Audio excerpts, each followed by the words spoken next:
Hi, my name is Jane Terzis. I'm one of the art teachers here at UAS, and I do have the best job on earth and ever. And one of the big reasons for that is who I get to work with. Jeremy Kane and Pedar Dalthorpe are our two other full-time professors here, and we have some of the finest artists in the state as our adjunct professors here as well. So we are very, very blessed with that.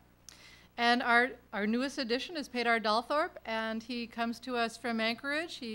He's right here.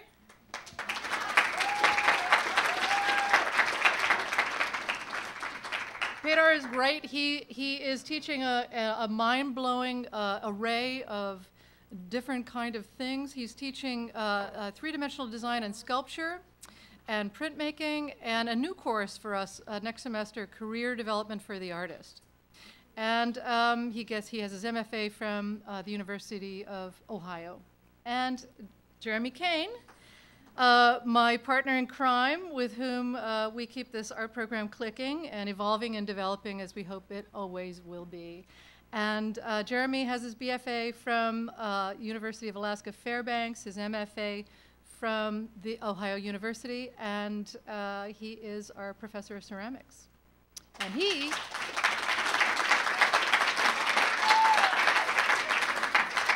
is the one who has put all these events together. He and Pedar both have work in the museum, which I hope you're going to mention that show when you come up here.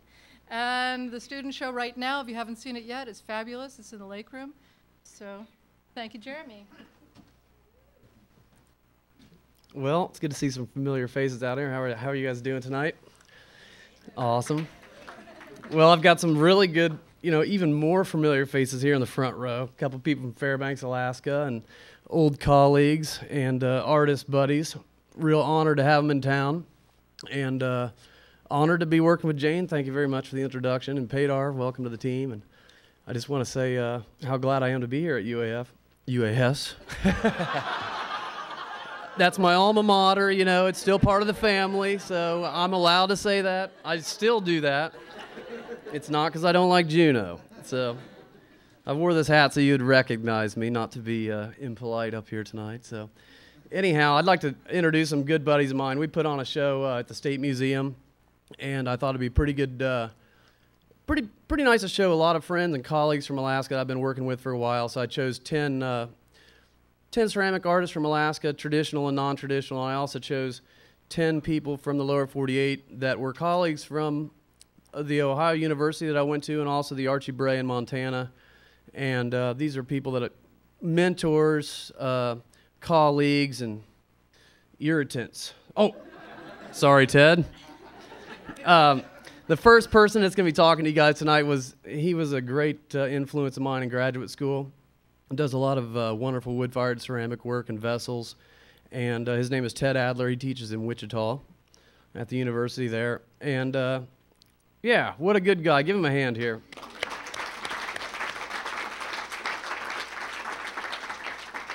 I feel like a lot of you guys have had, I'm looking around here seeing a lot of familiar faces, so that's a good thing. I feel like we've had a good week of ceramics here. Everybody's tired, and this is the last event here tonight, and it's a special one, so Ted and Josh and Liz are all going to show slides of their work. And in ceramics, quite often we get together and do this, and it's always important for people to see what, give them a historical basis for where we'd started making things, maybe potentially where we've gone along the way, and also what we're interested in. And this was kind of interesting for me. I'd never thought that this was anything different than what I usually do, but when people asked me about what are they going to do? And I didn't know, I was thinking, well, what every artist does, you go up there and you talk about your work and you show your slides and you share some feelings. And I don't think that everybody's used to doing that in front of people, so it's kind of fun to have these guys here to show some of the students how to do that kind of stuff. So we're going to start with Ted Adler, and Liz Zacker is going to follow him, and she's a figurative artist, and she was a good buddy of mine, and she worked next to me every day for a year at the Archie Bray, and her husband is from Alaska also, and she went to Ohio University where I got my master's degree, but she happened to go there after I was there, so we worked together for a year. And following Liz will be Josh DeWeese from Helena, Montana, and I guess you're in Bozeman now, Josh. Josh lived in Helena for as long as I'd known him until the past couple of years, where he took a job at the University of Montana in Bozeman. And before that, he was the Archie Bray director, I believe, for 12 years, and really got the Archie Bray off the ground and really got things cooking out there. Did his job, and now he's got himself a beautiful house and an awesome wife, and he makes a lot of work. So, what do you think, Josh? Pretty true? Pretty good. All right. Well, we're going to have some questions and things like that afterwards, so we want to keep this kind of comfortable. But in order to make this thing flow, I think that we'll hold the questions till afterwards, and I can walk around with that microphone, kind of Jerry Springer style, and hand it to you. And you guys can ask questions, and then we can have fun here. So, what do you think, Ted?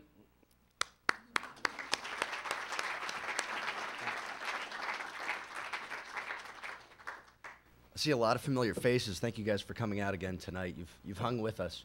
I want to thank the administration of UAS for giving Junior the leeway. I think it was, it's a risk, but he always pulls it off. I think I'm so impressed with the students here. In ceramics, also paid our students, the 3D work hanging up in the halls. I think it's excellent quality. I think the student show really looks great. I think you guys should be really proud. I'd like to give you a little...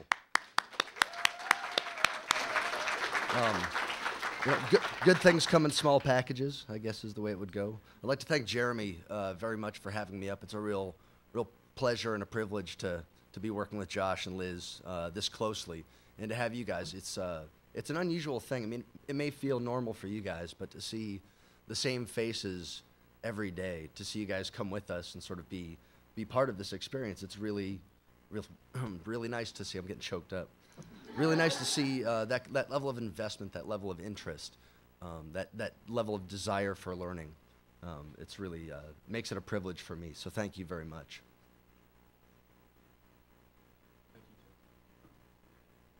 I think this is the right one. No, here, wait. Yeah, we go to this. I'm a Mac guy. Do that.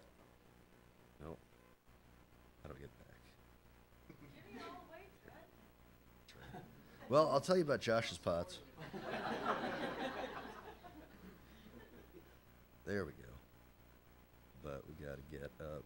We just go slideshow. View show. There we are.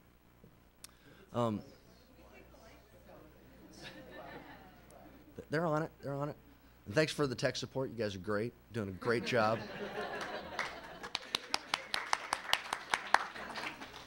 So what I'd like to do this evening is just sort of talk to you a little bit about my ideas and where they come from. In doing that, I'll give you a little bit of a biographical background. I'll really just hit the main points, the times and experiences in my life that have shaped me the most as an artist, and along with that, some of the people. As a prelude to that, my work is wheel-thrown, sculptural vessel, what I would call organic abstract, which is sort of a tradition in art. So if you want to look at a genre, I guess I would say that I align myself with that sort of tradition of approaching form from an organic perspective. With very few exceptions, most of my work is wood-fired or atmospherically fired in a salt or soda kiln, mostly stoneware, and I use a variety of slips and glazes. So that gives you an idea of the materials that I use and the way that I approach the sort of the big picture of my work.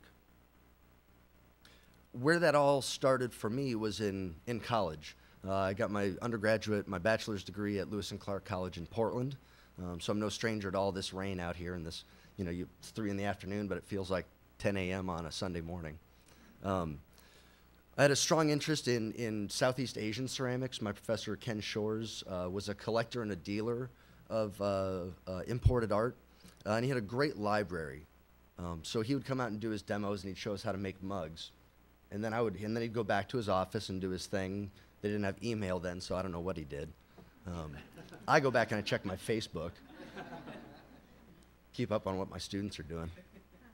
But he had this great library, and I would go and look at that. So I did a lot of my early learning through books primarily, looking at historical ceramics. The piece on the left is influenced pretty heavily by Chinese bronzes. There was a real relationship between bronze and ceramics during that time. And if you think about the technology. You know, it's a really very similar technology, so I think there's an interest there as well. This was from my BFA thesis exhibition. The work is all raku fired, so I had a very keen interest in this process, a very hands-on approach to making the work, and I think that sort of laid the groundwork for wood firing, which I became interested in sort of right in the middle. I'm supposed to be focusing, making this you know, cohesive body of work, and then I sort of became aware of Japanese wood-fired pottery. So the piece that I'm making there, that's me with hair, back when in a younger day, sort of blissed out. But the piece that you see, I'm working directly from an image, so I'm essentially copying a pot that I've seen. So I think that's a legitimate learning tool for you students. It's okay to copy, you know, to sort of try to put yourself in that position and to sort of understand what that potter whose work you might be interested in, what they might have been doing for historical ceramics, but also contemporary work. You know, I really think that's an important learning point. So right in the middle, I'm getting distracted. You know, I'm sort of losing my focus on my thesis, and it's so close. But this piece is a piece of Tamba pottery from Japan, the Momoyama period, which I guess you could say was the Japanese Renaissance. Okay. So that interest in Japanese ceramics continued. And so the body of work that I produced was very much drawing from that, inspired by that. I look at it now, and I don't think I was really bringing much of myself to it, but really learning that process of wood firing. After college, I had done an apprenticeship with Toshiko Takeizu, who is a Japanese Hawaiian artist, working in sort of an abstract expressionist sculptural tradition. And then continued on. I had been a special student at the University of Iowa and worked with Dan Murphy, who teaches at the University of, or Utah State University, and Chuck Hines and several other people, where I really sort of learned the process, the technique, the ins and outs of wood firing, and just exactly how much work it is. But that's part of what I enjoy about it. This work is work that I produced while I was at Iowa. And for me, this is very, very important work. I still own this tea bowl, this small, you know, 4.5 inch diameter bowl. For me, and without going too deeply into detail about the process, there are things that there's sort of an autobiographical nature to wood-fired work, in the sense that this tea bowl, if you look at the left-hand side, there's a heavier deposit of ash. And so you know that that would have been the direction of the firebox. So right off of the bat, just by looking at this tea bowl, we know its orientation in the kiln relative to the firebox. Also, with the sort of more blonde or barer area in the bottom right, you see a couple of little marks there, which are wad marks, which are bits of clay or shell, in this case, used to separate pots in the kiln so that the melting ash doesn't fuse them to the furniture in the kiln or to other pots. So knowing gravity and how it behaves, we have ash melting and running down, you know, so the mouth of the bowl would have been facing us. And so ash is melting down with gravity to the lowest point on the bowl. And as you can see on the lower area, the drip there.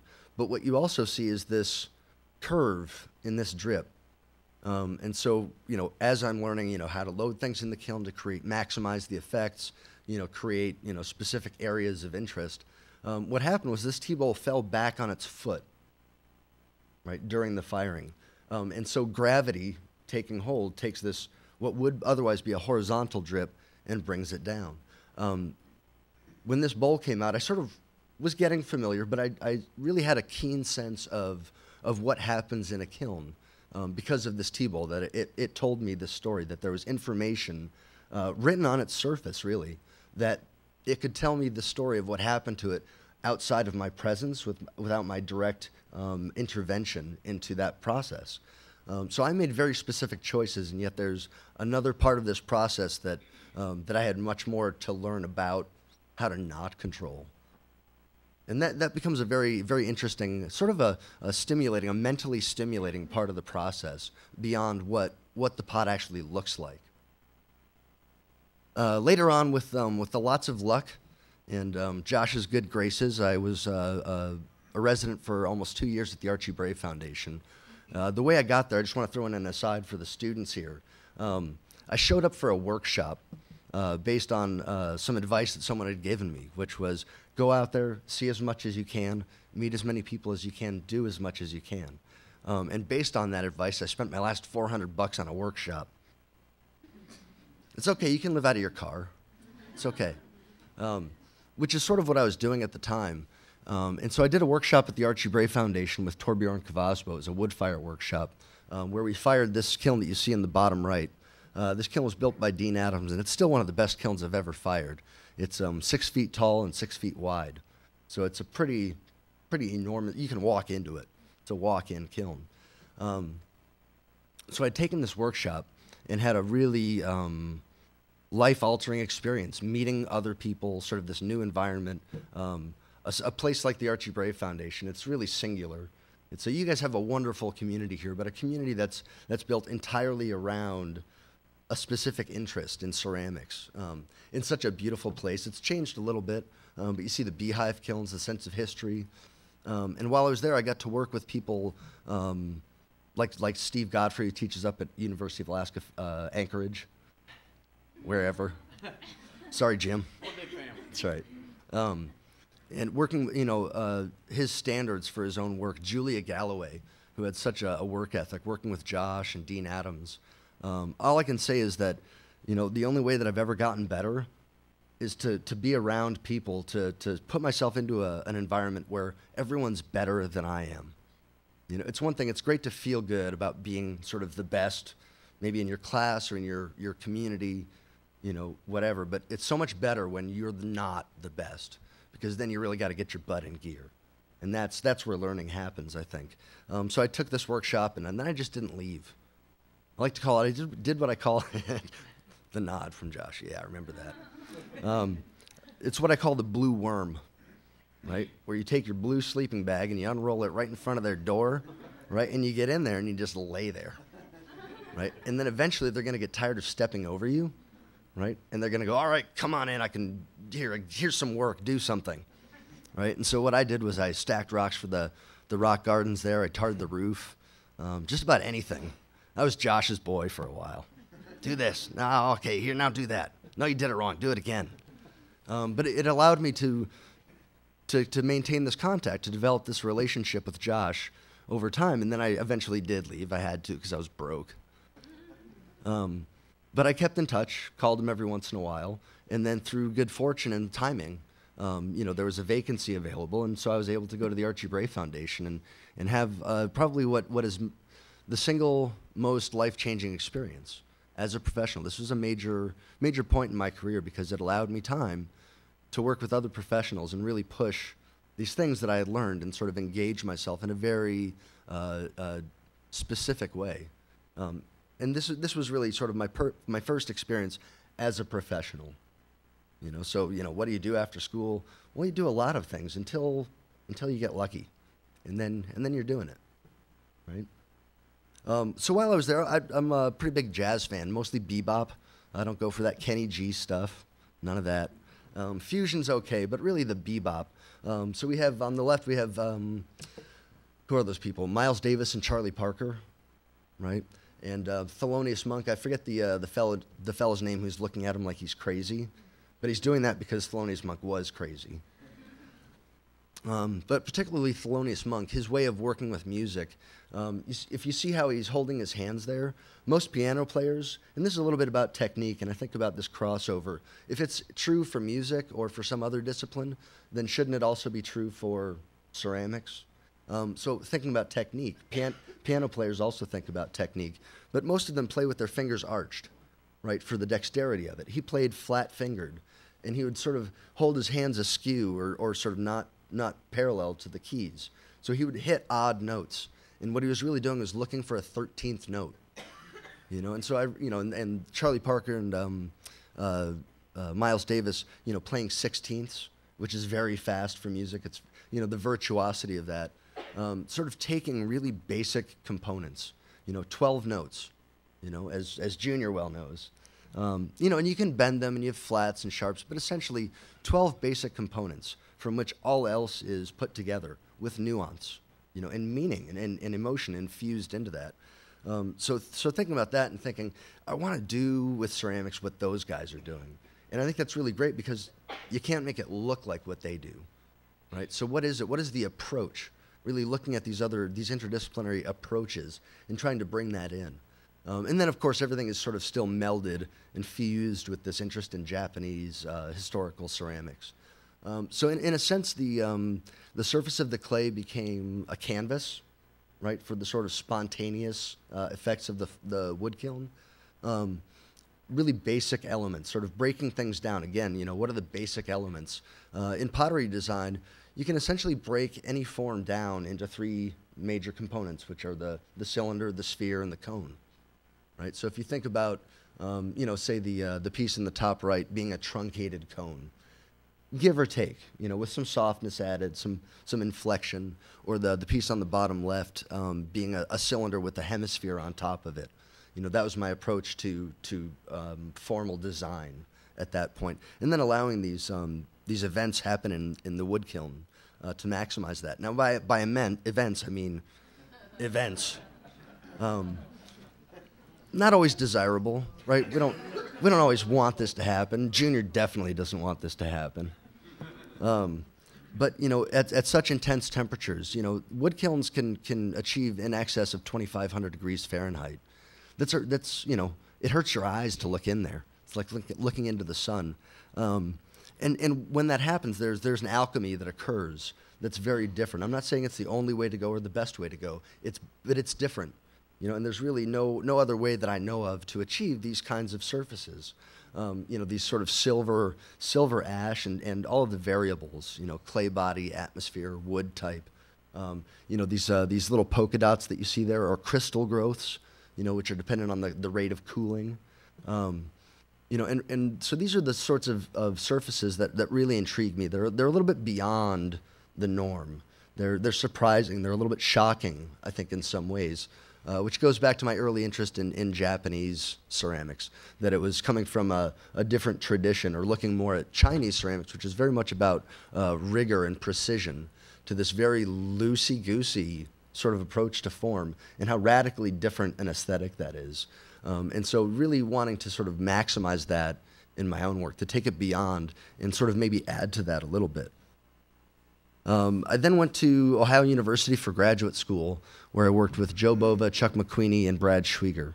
And incidentally also ran into Junior, which were, it was I feel really grateful for being there when I was. It was such a great group of peers and a great faculty. And there have been some transitions happening there, people retiring, et cetera. But it was, this was, if the Archie Bray was sort of a watershed where I could maybe mature a little bit, and become sort of interested enough in my own ideas to make graduate school a worthwhile prospect, then graduate school was really where I got to understand my ideas and why I make the choices that I do, in some funny ways, because grad school is sort of tricky, right? I mean, you guys who are working towards your bachelor's here, it's intense when you really sort of try to look at yourself and think about your ideas and try to push the work. That's really intense, and in graduate school, it's magnified. And then you're with a really solid core of people that are doing the same thing. And that's what I mean by being around people that are better than you are, because then you really need to up your game and to really understand your own process and where you come from, as well as you might perceive them to do with their process. So really, at this point, I was looking at the idea of basic design in ceramics, how, there are basic elemental forms, sort of wanting to get away from that idea of design and sort of draw more from the material for the inspiration. Most of these forms, and you folks that have thrown on the wheel before might recognize this as you're centering the clay. Pulling the clay up into a cone is an important part of the centering process. And so while I would be centering the clay to make this pot, I wouldn't know what it would look like until I was in the process of making it. And so there's a sort of self-referential or self-generating aspect to these pots, is that they tell me what they're going to be as they're sort of in that process of forming, and hoping for a real freshness with a lot of that you've seen it before but you haven't. It's organic, but it's still a pot. It's still, what's a pot before it becomes a pot, I guess, was maybe my thinking at the time. It was grad school. I wasn't sleeping a lot. And then developing these surfaces for these very simple forms. I was also fortunate enough, not everybody gets to do this, I got to design and build a kiln for my own work. So this is a kiln that, I guess I like to say it's based off of every kiln that I've fired, seen, heard about, smelt, walked past, anything, and taking what I thought might be the best features of that I thought would apply for my work, but also be diverse enough that other people could use it and apply it to their research as well. It's based on a train kiln design. So you see the chimney in the back there in the top left, and then that front part, which might, it sort of looks like an engine, right, with the smokestack of a train.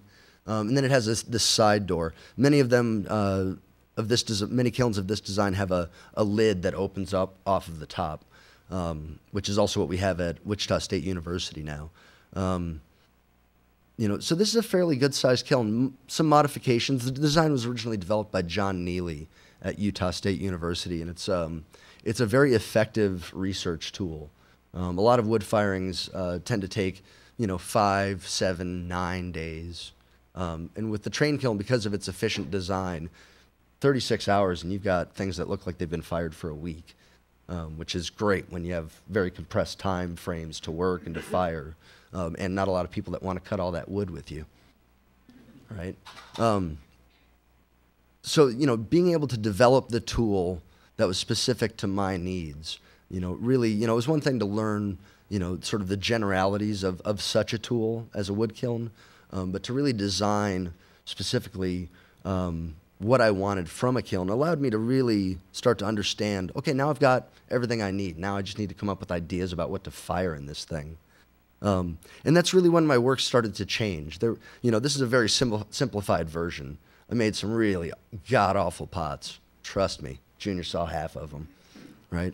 But at some point, I think that idea of simplifying things, of paring things down, of arriving at an essential aspect to pottery form, I guess I would say in sort of a, not to be glib, but my pots sort of turned inside out.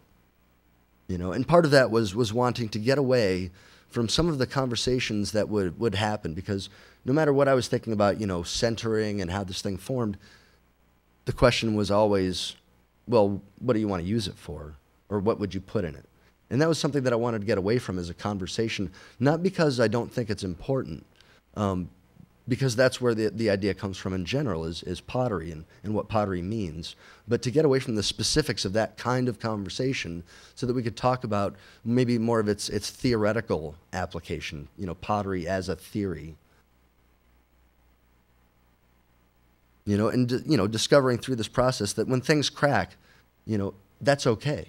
That's part of what clay does. If these, the pieces on the right are drawn from sort of bowl forms, sort of an abstracted idea about what that might be, it doesn't have to hold your Cheerios. You're not going to pour milk into it. It's okay. It can crack, right? This is about clay. This is about this material and what happens to it, and how it behaves.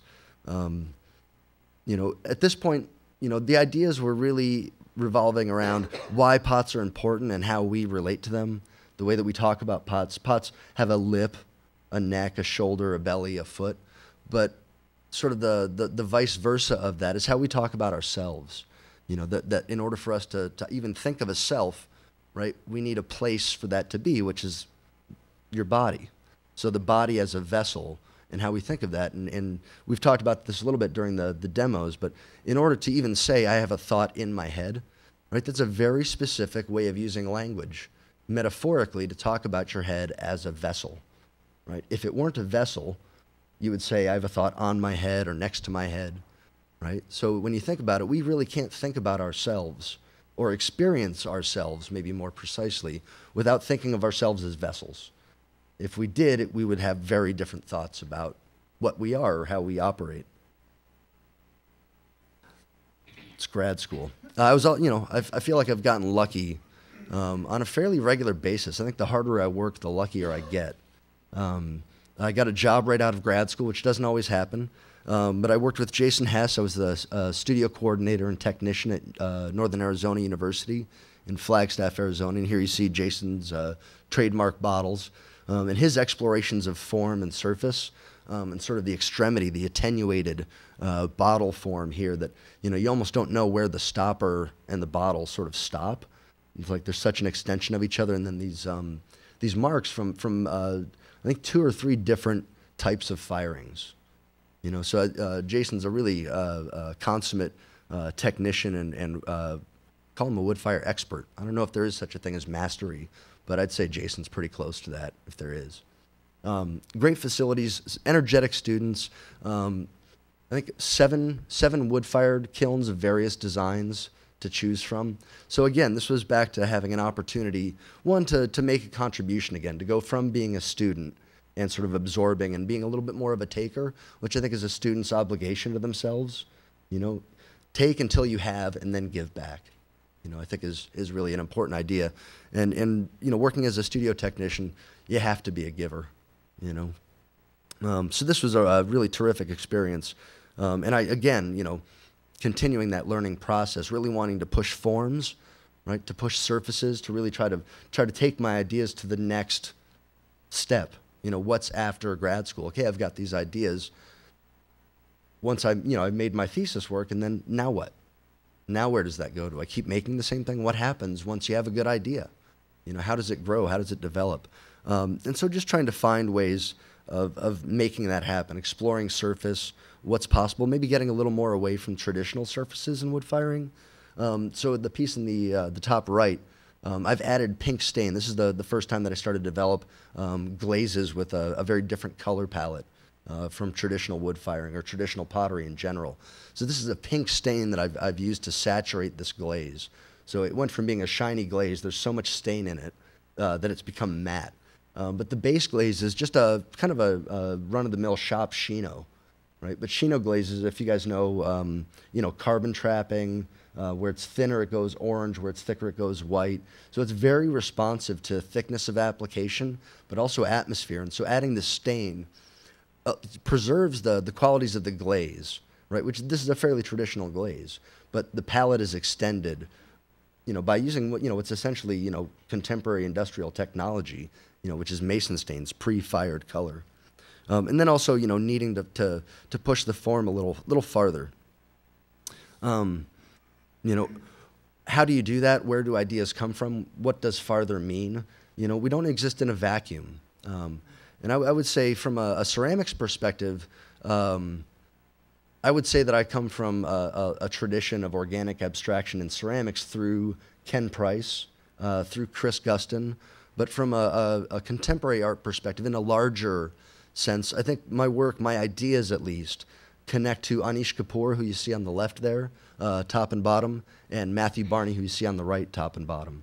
For Anish Kapoor, this aperture, this opening, this void, for him is the site of transcendence. There's a very optical aspect to his work if you ever see it in person. These look like very simple sort of things with holes in them, but when you approach them, there's an optical effect that is a little bit disorienting. You know, the aperture is not maybe where you think it is. It's like looking into those convex or concave mirrors where you sort of start doing this, you know, and something happens, you experience something more than what the object is. And he works with that idea through this idea of the void, which I think is a very vessel sort of idea.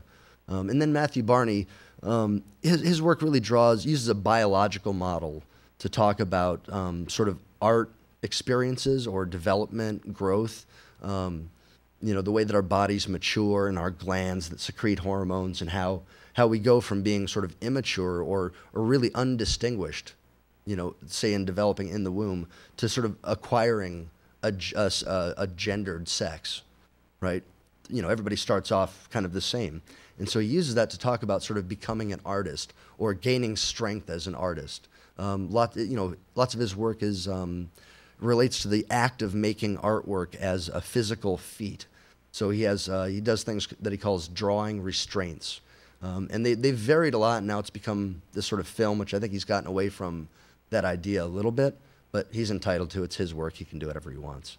But he would tie himself. He would tie himself with elastic bands, or have to draw on a ceiling, jumping on a trampoline, to make it as difficult as possible to make a mark, right? So making art a physical thing, to talk about development emotional or conceptual development from a physical perspective, using the body as a model.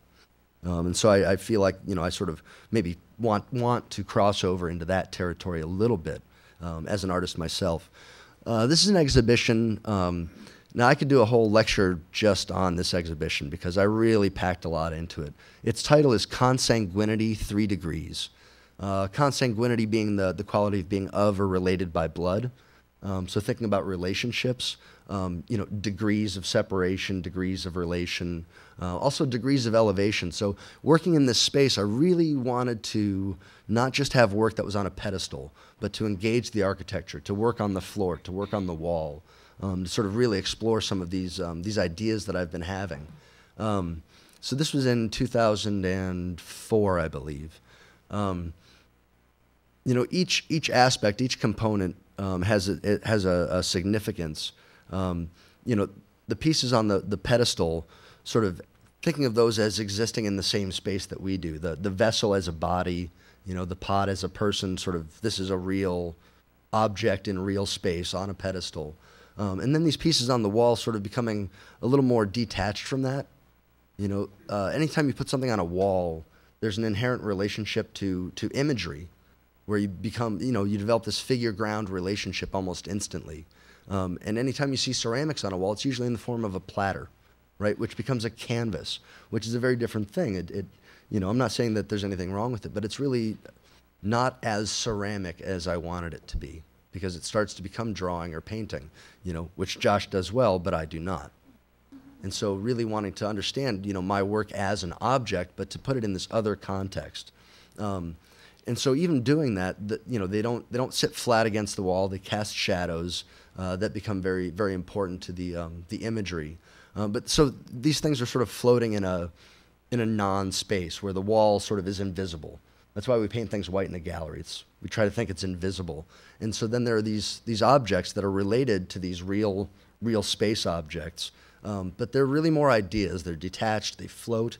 There's not really a definite relationship to this surface that they sit on, this vertical surface. And then the piece in the center of the room is really sort of the interior. You can see the piece on the left there. That interior bit that some of you saw during the demos, making these things and having extras, because anytime you make, a spout or a lid as a potter, you're probably going to mess one up. So making a few extras, and then I would just throw them out, right? I'd find the one that I wanted, I'd put it on, and then I'd throw it out. And I got to thinking, why isn't this important to me now? Is it only important when it goes into the vessel, when that interior space is so significant? And so wanting to develop a piece based on those small forms and what the ideas might be in them. So the piece on the floor is called Umbilical Garden. And not to go, I'm not a scientist, and you'll hear me talk about, biology and things like that. I don't research in that way. I'm not a scientist. Artistic license is a wonderful thing. I need to research enough to keep my interest and to let my own thoughts wander. So the idea of stem cells, which have had their controversies, right, cloning and that kind of thing. I'm really not interested in that. I'm really, sure, why not? I don't know. It's a whole other conversation. But what interests me about stem cells is that they're undifferentiated, right? They don't know if they're going to be a liver cell, a skin cell, fingernail, what have you, some other organ. So they haven't decided what they're going to be yet, which means that they have the potential to be anything. So that idea of sort of a cellular metaphor for potential, of that things can become, and then the idea of a garden sort of connecting to that as well, and also the obvious physical appearance of these things being sort of flower-like. And I think we talked about that a little bit during the demos. So there's that as well. And so wanting to develop this, and then these become sort of microscopic. So the work on the pedestal is sort of like here and now, and then the work on the wall is sort of a macroscopic view. If you pull back far enough and you see this larger totality, and then these are sort of the microscopic view. Where you kind of pull in and these little spaces sort of disappear into who knows where. This sort of like an umbilicus, it might attach to something on the other end. So I was really packing this thing as full as I could. But when I do research, when I look for imagery, this is your esophagus. Well, it's not yours, somebody else's, and it's not even somebody else's, it's a picture of somebody else's esophagus. But thinking about when we perceive ourselves as vessels, where does that space go? You know, if I say, you know, wow, you really, you know, you got into my head, like, by what means did that occur? You know, I mean, I've spent a week out here with seeing a lot of you every day. So when I go back, I can say, like, I can close my eyes and I can re-experience, you know, I can still pull you up and you're there. And so, but how did you get in there? You know, and it's not through this, this, you know, organic passage in the same way. I mean, you know, I have a thought in my head, no, I have nothing but gray matter, this jelly, right? But I can close my eyes and I can experience a very vast space, right? So my sense of myself and as an interior, you know, this might become an imaginary channel into a more psychological or imagined sort of space. And so, you know, I don't go for, I'm not trying to reproduce literally or render, you know, these kinds of things, but I think of, you know, vessels in that opening, and where does that go? Like, rather than thinking about flowers going in there, you know, thinking about, you know, that as a more openly interpreted space, right? That's the kind of conversation that I want to have. The work sometimes does or can be read from a very, very figural sense. You know, this piece might be read as sort of like a full-bodied torso. That's one way to read it, but it's also, you know, mitosis, you know, occurring, or things pulling apart, settling into each other. You know, I think there's a certain, if the work doesn't have a little sex appeal, then I don't think I'm really doing my job well. But it's not explicitly about that. You know, in the same way that these images might sort of seem to call to mind parts of the body that they are not. The image on the left is a larynx, or a virtual larynx. And the image on the right is a colon. I believe that's a polyp in a colon. And yet, you know, there can be suggestiveness, because it's a sensuality, not necessarily a sexuality, but a sensuality, a physicality to the way that we experience things, that our body is always present when we experience the world physically, and it becomes a translated internal experience. So that relationship of outside to inside, and how we navigate the world through this inside-outside experience that we have to use a vessel to understand. You know, and all that being said, ideas are really important to me. I really want my work to be more than something to look at. I want it to be something to think about. But under it all, I think at the end of the day, what I really want is to make something beautiful. And I think, you know, that idea of something beautiful has an emotional content to it. It engages the mind as much as the eye when something is really beautiful. You know, I think above all else, you know, if I can achieve that, then I'll be pretty happy. But then, you know, there are the smaller conversations to be had, thinking about, you know, that's all well and good, but what is the history, the tradition of pottery that I seem to want to work within, as opposed to other formats? And so reinvestigating, every once in a while, you got to go back to the well. You know, you have to reinvestigate where all of this comes from. And so in doing that, you know, thinking of vessel forms, particularly a gourd vase. If you're not familiar with it, you see it quite a bit. It's that sort of, you know, double shape that's constricted in the middle. And you see it in Africa, you see it in Central America, pre-Columbian pottery, you see it in Asia. And so really taking that as a departure point, partly as a form, but also because a gourd vase is a way of a ceramic artist looking at the natural world for inspiration for form. And I feel like that's very much what I'm doing. But our understanding of the natural world has changed so much over thousands of years that we know, you know, I love watching the Discovery Channel and seeing somebody get their hip replaced. You know, I know what that looks like. I know what a hip joint looks like. You know, I know because I've seen them. And the folks that were making the predecessors of these pots, the ancestors, if you will, didn't know that, but they looked around, they saw what they could see, and they thought about it pretty deeply and translated that into other objects in their lives. And so, you know, I feel very much that I'm sort of working metaphorically, but also very traditionally at the same time. Also, you know, occasionally the pieces up across the top are cups, right? Wanting to bring the vessel back to the scale of the hand. This is my utilitarian work. You know, they are for use. Drinking water out of them. There's that part of the experience, wanting something to be portable that you can hold with one hand or two hands. And also bowls, you know, seeing how these ideas translate into other forms that are more open and maybe less secretive or mysterious in that way. And I also spend a lot of time thinking about surface and how to develop that further. And I've started, you know, wood firing is a tricky thing. It doesn't always turn out right. I mean, everybody that does ceramics knows that it doesn't always quite come out the way you wanted it to. That could be a loss. You know, the mortality rate in wood firing is pretty high. You know, and I think every artist struggles. You know, and sometimes you have to pull it off. But when you've fired it and changed it alchemically, I can't go back and go like, oh, you know, that curve, I wish I could go back and, too late. It's done. So how do we, you know, extend that process? How do we work the piece beyond its firing when it's become ceramic and hard? Developing surface is one way to do that. These pieces have all been wood fired and then refired in a gas soda kiln. And there are surfaces that have happened through exploring this that I haven't seen out of either one alone. So there's a different alchemy that happens through the refiring process that creates some very compelling surfaces. Bless you. Some very compelling surfaces in my mind. And it reinforces, it reminds me, when I open a kiln, I want to be as surprised as anyone else. I want that shock. I don't want to open it up and go like, got it, bingo. You know, I want new. I want something that I haven't. I want new information. And so this has been one way that I've sort of explored that idea.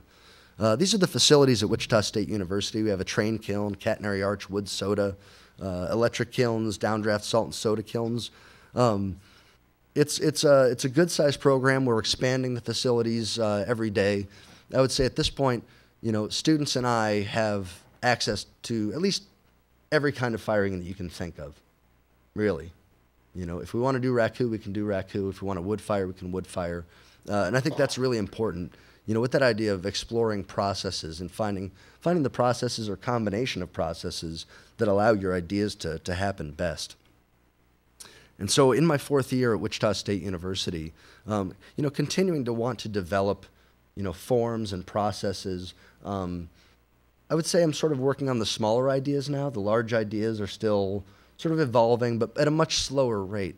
And so places where I find opportunities to sort of reinsert myself, to rethink things, are, you know, the wad marks that I mentioned earlier, separating pots, these sort of lobed areas, these sort of blotches, these crusty sort of intrusions into these surfaces come from plaster wads. I've started mixing plaster and calcium carbonate to use as separating agents in the kiln, but which also sort of extend that possibility for mark making in the kiln, and sort of what I've begun to appreciate how that works back to the ideas, which for me it has to do. Like that's a great little thing to think about and try out, but it becomes this much more so than maybe some other materials used for that purpose, is that it really becomes this intrusion. It actually etches into the surface of the clay.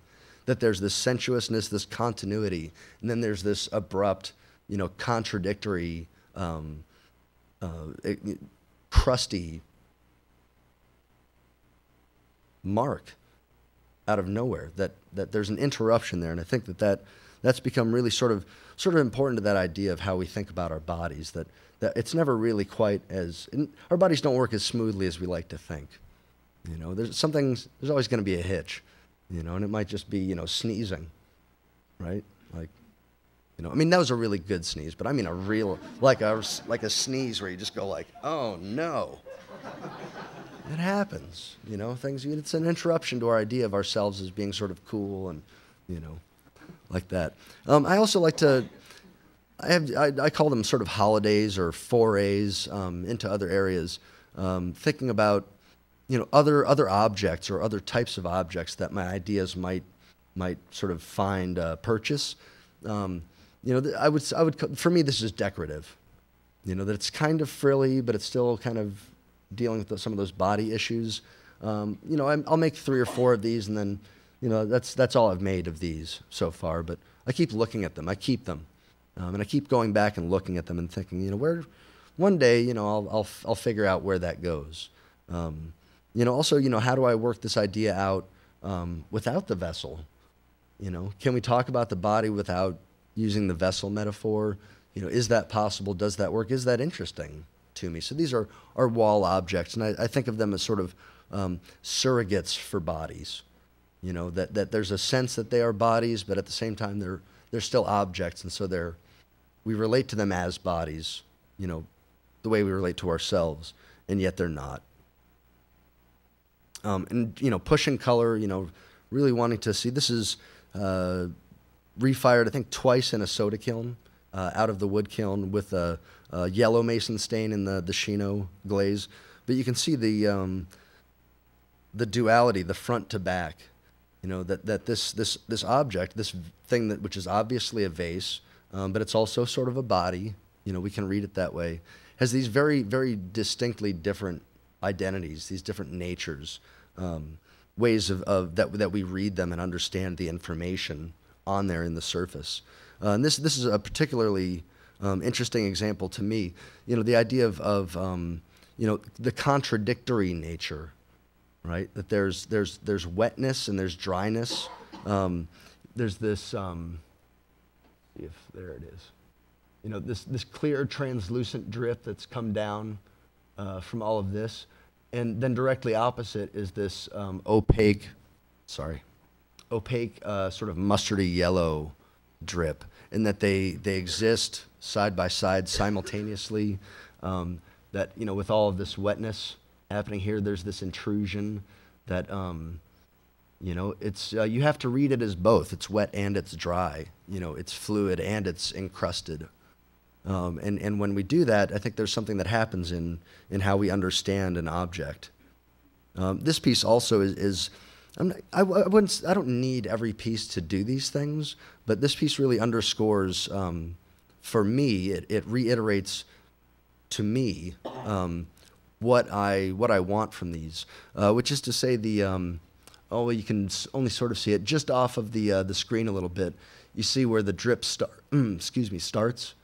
Right, and it's sort of a yellowish gold drip of ash that's highlighted, that's outlined, limned by sort of a charcoal carbon trapping, and as it crosses this threshold, right, where outside and inside sort of meet in an ambiguous way, it's transformed, and it becomes a very different thing.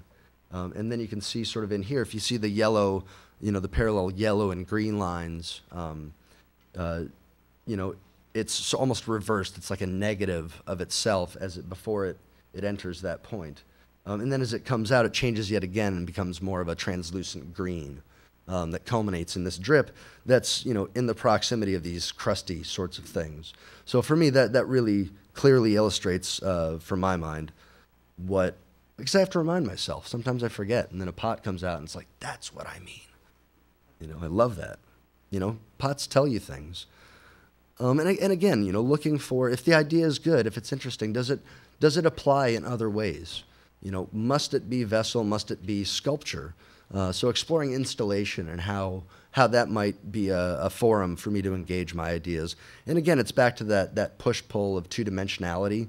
You know, that these things are still objects and yet they become imagery on a vertical surface.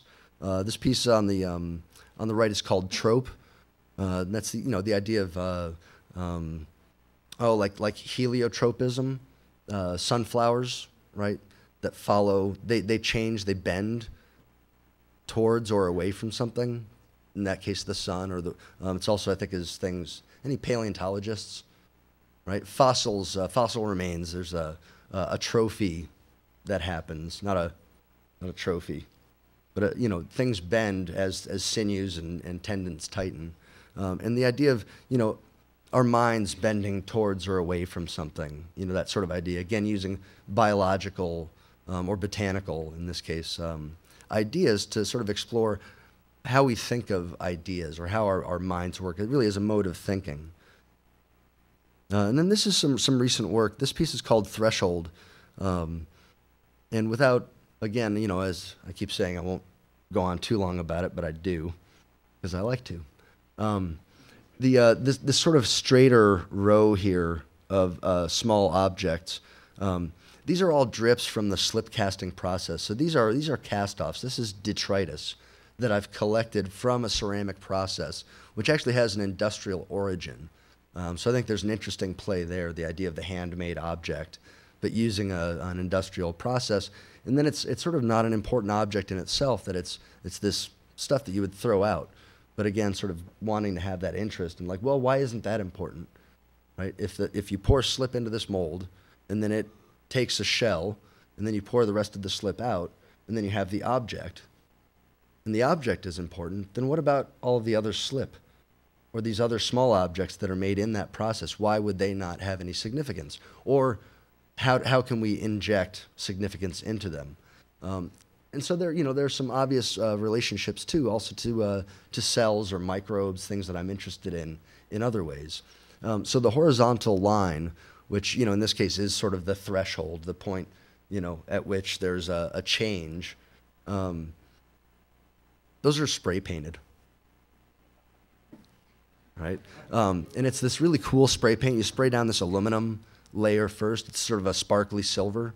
And then you spray this transparent sort of red, or they also have purple and green. It's really cool. But you use it to like bling your kid's bike out, pimping your kid's bike. And so using that, and it engages light in a very interesting way. And then all of the other pieces above that are sort of scattered a little more sporadically, those are all glazed with the copper red glaze, a traditional Chinese reduced copper glaze, which is very highly valued. It's sort of a holy grail for a lot of people, and it too engages light in a very interesting way, and it's also red. But sort of placing these two things in contrast to each other, what is that discussion that happens between the history of ceramics and what else it can be? If ceramics is about this, well, this is also about that too. And yet it doesn't have the history. I can't help but experience it as being just a little bit deader, and so it becomes this sort of very rigid line. Incidentally, the entire piece was about 40 feet long, so there's this monotonous aspect to it as well, even though there's variation between them. But then they're sort of related, their cousins are sort of moving a little bit more freely in this other sort of space. This is just me thinking out loud with this kind of work. And then this piece, which is titled Poesis, and I sort of snatched it really quickly out of Plato's Republic. Poesis is the idea of making, right, of generation. And how that might be viewed on a cellular level or a conceptual level. How do you generate ideas? I have this mutant thought, and how does that, we're talking about cells. Again, we're using metaphors to talk about things. And so there's this wholeness and this uniformity to these white spheres. And these other pieces, it's a non-repeating pattern. So it's irregular, and yet they form into this repeating pattern. More so than the white spheres, and yet there's this relationship, and thinking about, sort of that idea of genesis or making, or how things start to become biologically and conceptually as art. And still, I'll just always make pots. I think it's, if I couldn't make them, I wouldn't want to make anything, I don't think, because everything else is really just an opportunity to think about pots in a different way. And I think sometimes in order for me to most fully explore what's important to me about pottery, it requires that I sort of leave it behind, and try to approach it from a different tack, because that's what poetry is. Poetry is saying something really important without using the words that you would normally use to say it. That's why we have metaphor. That's why we invented metaphor, was to talk about those things that are elusive, that we couldn't otherwise maybe say so well. And I think that's where it begins and ends for me. And I really appreciate you guys coming out and taking the time and listening to us tonight. Thanks.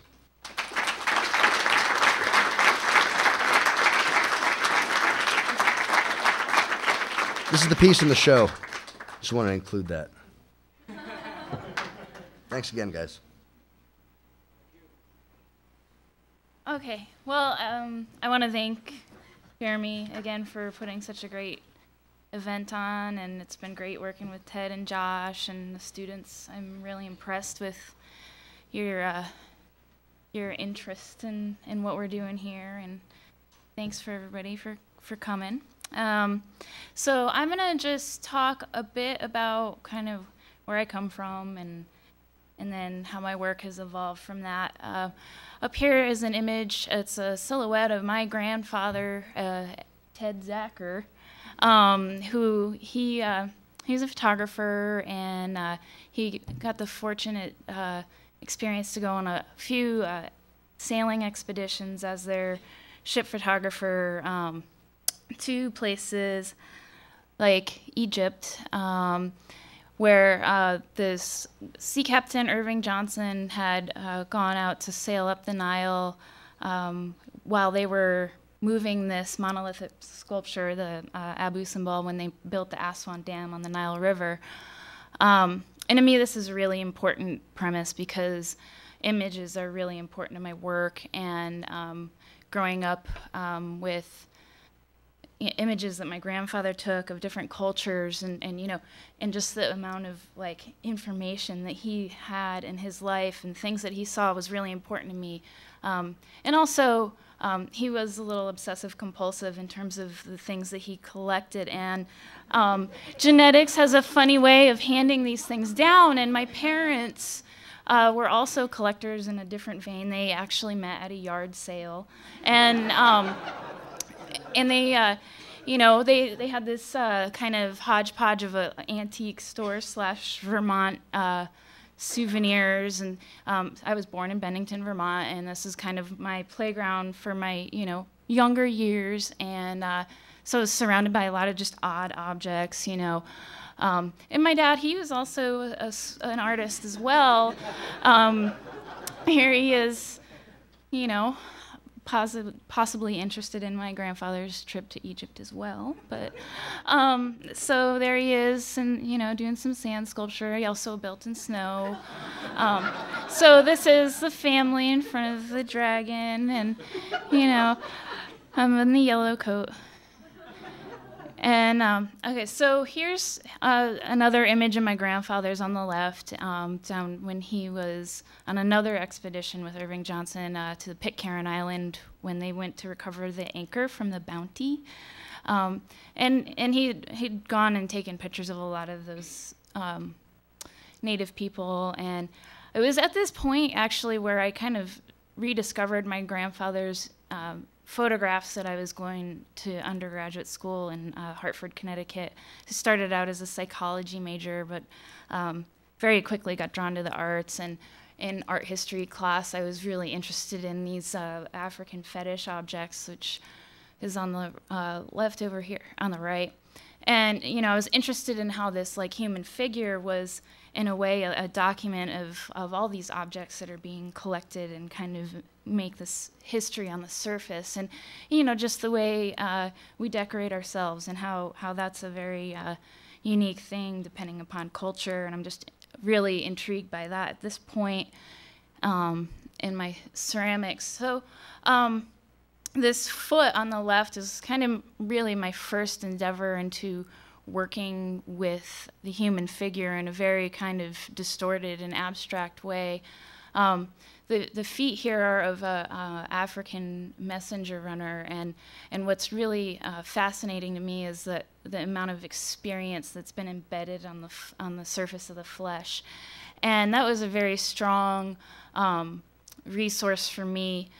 These feet have a little bit more of a humorous kind of intent in that I decided I was going to make foot fetishes and they were going to be portraits of my friends. And so what I would do is, people working in the studio, I would just sit down next to them and start stealing things that they were working on. And so these are like teeth that my friend Jim was making for one of his creepy sculptures, and you know, kind of making a portrait of Jim. And so I was also like doing what my family members do and just started collecting a lot of things. And for some reason, there were tons of sinks out on the side of the road for trash day. And I filled my studio with sinks and put myself into this project of how am I going to take these recognizable everyday objects and kind of twist their reality and their use. And so I was just doing a lot of experiments with kind of seeing how I could change the way a figure would react in an unexpected way. I think I was trying to be a little too intellectual when I really wasn't knowing what I was doing, but this is kind of the start of me just immediately coming into clay and feeling that there's, I'm very much a mixed media artist. I definitely categorize myself as a ceramic artist, but I love to have other things like sinks in my work. So, and this is a picture of my grandfather, who also had some sort of connection to sinks as well. I just thought that was funny. He was washing his foot and it went through, and I don't know. These are some images that, like seeing these funny things that my grandfather's done or whatever. This is a picture of a shooting gallery that my parents had in the gift shop in Vermont, and it's got this like little door, and you hit the bullseye, and the drawbridge comes down, and the lady lifts her skirt, and the gentleman leans over and offers her a chamber pot. And so for me, this is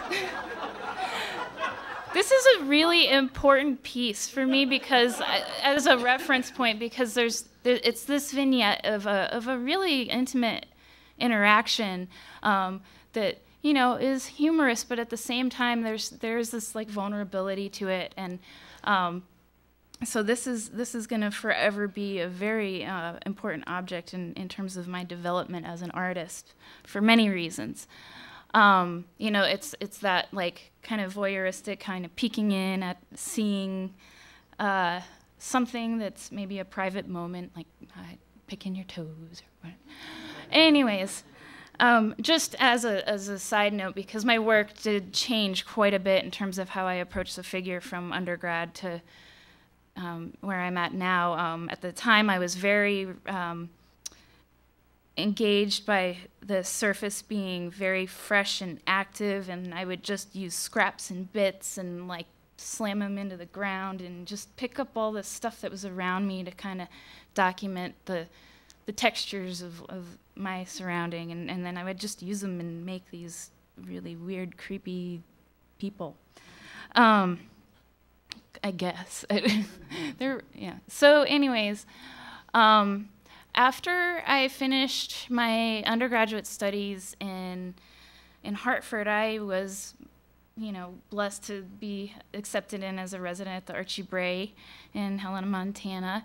And this piece on that side is one of the first pieces I made when I got there out of undergrad. And I was trying to think of a direction to go in and not be so caught up in the being expressive with the surface. I really wanted to kind of delve into like the inner content a little bit more, but I also was really interested in the kind of abnormalities that were emerging through my work, and just kind of picking up at what it is about human nature and how we respond to other people. And at this point, I was really interested in the idea of disease. It kind of came from being interested on a more like psychological level to more of a physical manifestation of how things affect us, and how there's a little bit of a hidden agenda throughout history and disease. And like the cholera epidemic was something that was often, pointing a finger at excessive drinking being the source of disease. And the piece on the stool here is a piece about the gout. It was based off of a figurine that was in the museum in Hartford at the Wadsworth Athenaeum. They have a great figurine collection. But so this is kind of a springboard into a body of work that I did at the Bray. where I focused my energies was on a very specific type of diseases called zoonoses, which are diseases that humans and animals can exchange. And so this is Mad Cow, and this is in Jeremy's living room if you want to see it in person. Oh, this is a rogue image, but costume is part of what I start to get into at the Bray as well, is just kind of, these are a little bit more silly kind of doll-like costumes that I'm exploring when I'm there. There's a lot more humor, I think, and probably because I was just having a blast out there. But you know, there's some sadness too. But you know, so just things like ridiculous visual relationships of how costume can change behavior. You know, I'm getting interested in that, and how these pigs lost their mother, and so the zookeepers thought, well, let's dress them in tiger stripes, and that they were nursed by this mother tiger as if they were her own cubs. So there's just this kind of irony that's appealing to me, and I start thinking about that a little bit more in my work. And so here's some more of my zoonotic pieces. There's schistosomiasis, the snail, and then beaver fever, which is also known as giardia or traveler's diarrhea.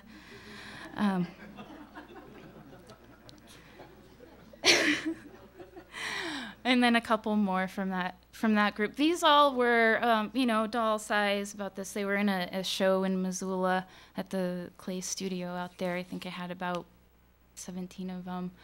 And so I had been working kind of in a larger scale in undergrad, and I switched to this small scale. And when my time at the Bray was coming to an unfortunate end, I decided I wanted to get back into the larger scale. And also, just as a side note, because I came across this when I was putting this talk together, and I thought it was really interesting to see it in relationship to what I'm doing now. Stephen DeStabler was one of the Bray's first Volcus endowed visiting artists, and I got the pleasure to be his assistant, and we built this landscape out of like 3 tons of clay, and we're here dissecting it right now. And this landscape's interesting because landscape has become an important part of my work now. So this is kind of a new addition to my slide talk, but I think it's funny how these things pop up.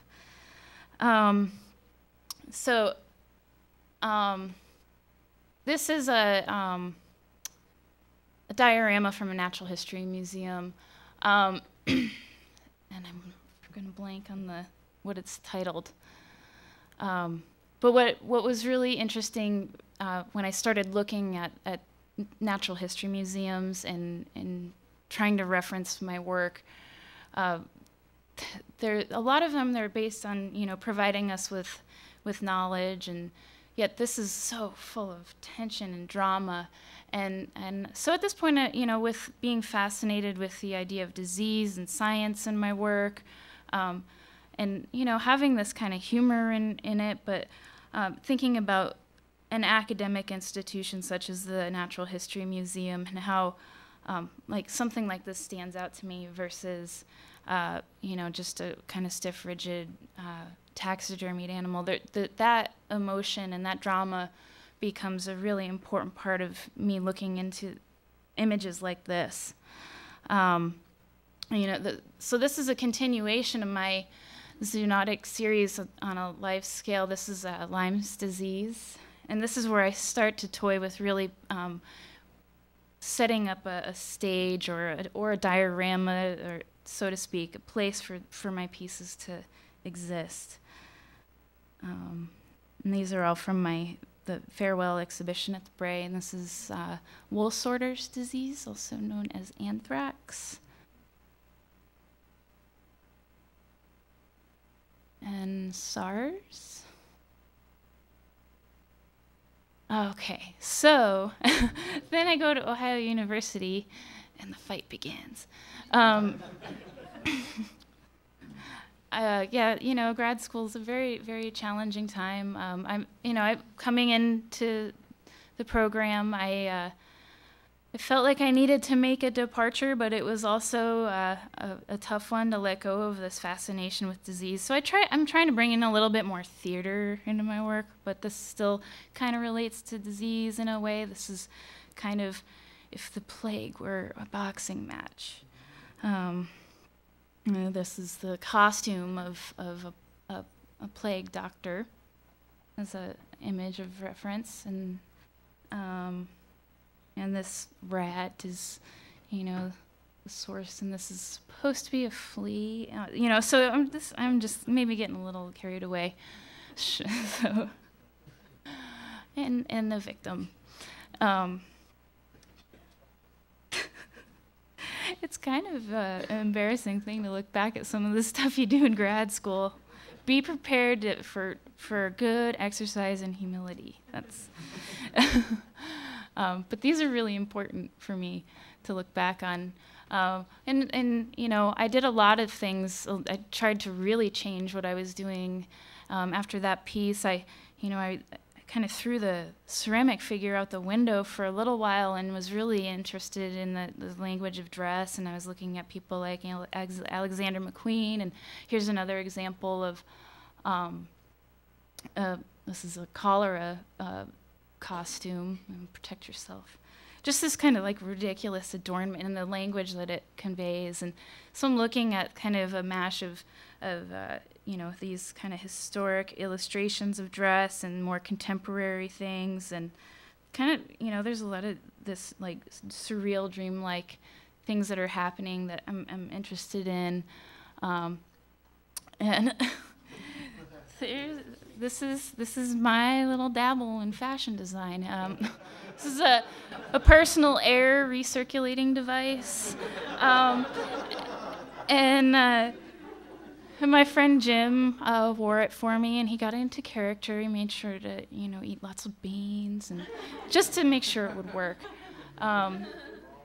Anyway, so and this took on really just wanting to put this kind of self-isolated kind of character into a landscape.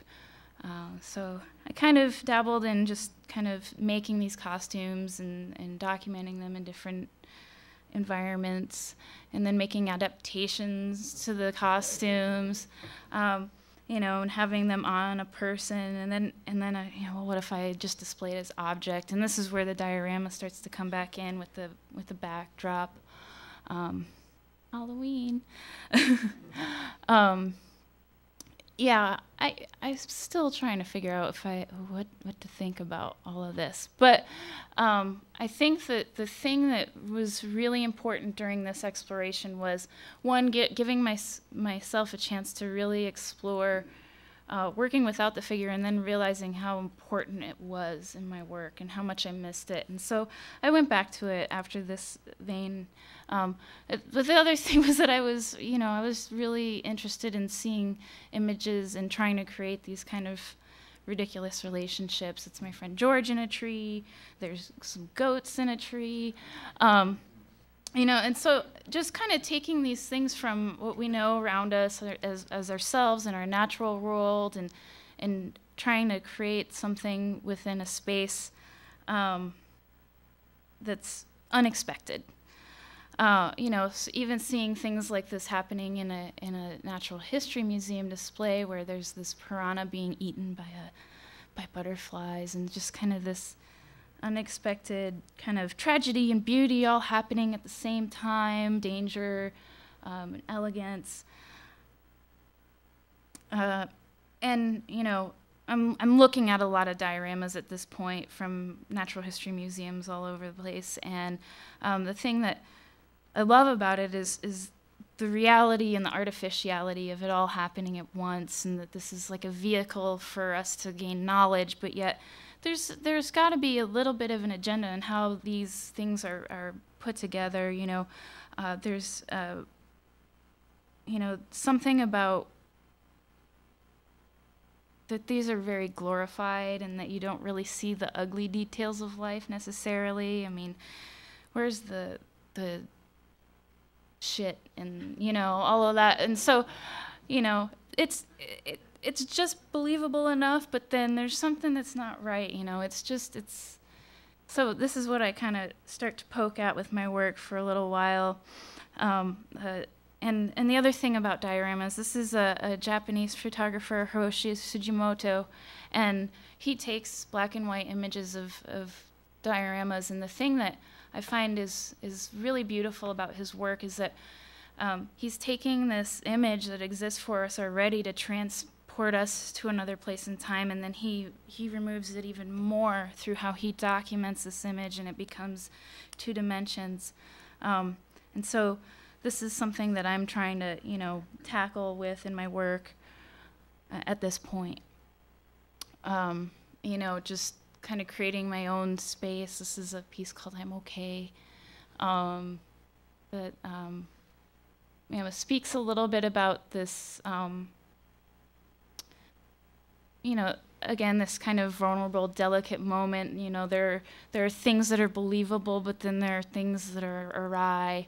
And so just trying to give enough clues to make people look beyond the surface, to kind of try to figure out what's going on. And there's, you know, and it's, a lot of it talks about, you know, just our own methods of kind of preserving ourselves, which I think that natural history does, and I'm kind of using this as a metaphor for our own kind of psychological defense mechanisms. Another interesting image, just this kind of clash of natural history and consumer culture, high fashion model within here. So these are just some things that I'm looking at. So my dodos, you know, I was trying to portray a scene that may be a believable sort of thing you might encounter at a natural history museum, but there are things that are kind of awry. And there are more of the kind of ugly details that are being revealed. You know, just there, and I don't know if these images are very descriptive, but they're just little bits and things of like human detritus that's scattered amongst this landscape that wouldn't necessarily be there, just these subtle inaccuracies. And a lot of this is also an exercise for me to kind of work with the animal to start developing metaphorical relationships to very human experiences. You know, this kind of pathetic nature that the dodo exists and being a flightless bird. And, you know, so I'm just trying to work with, trying to talk about some real human vulnerabilities, but in using animals.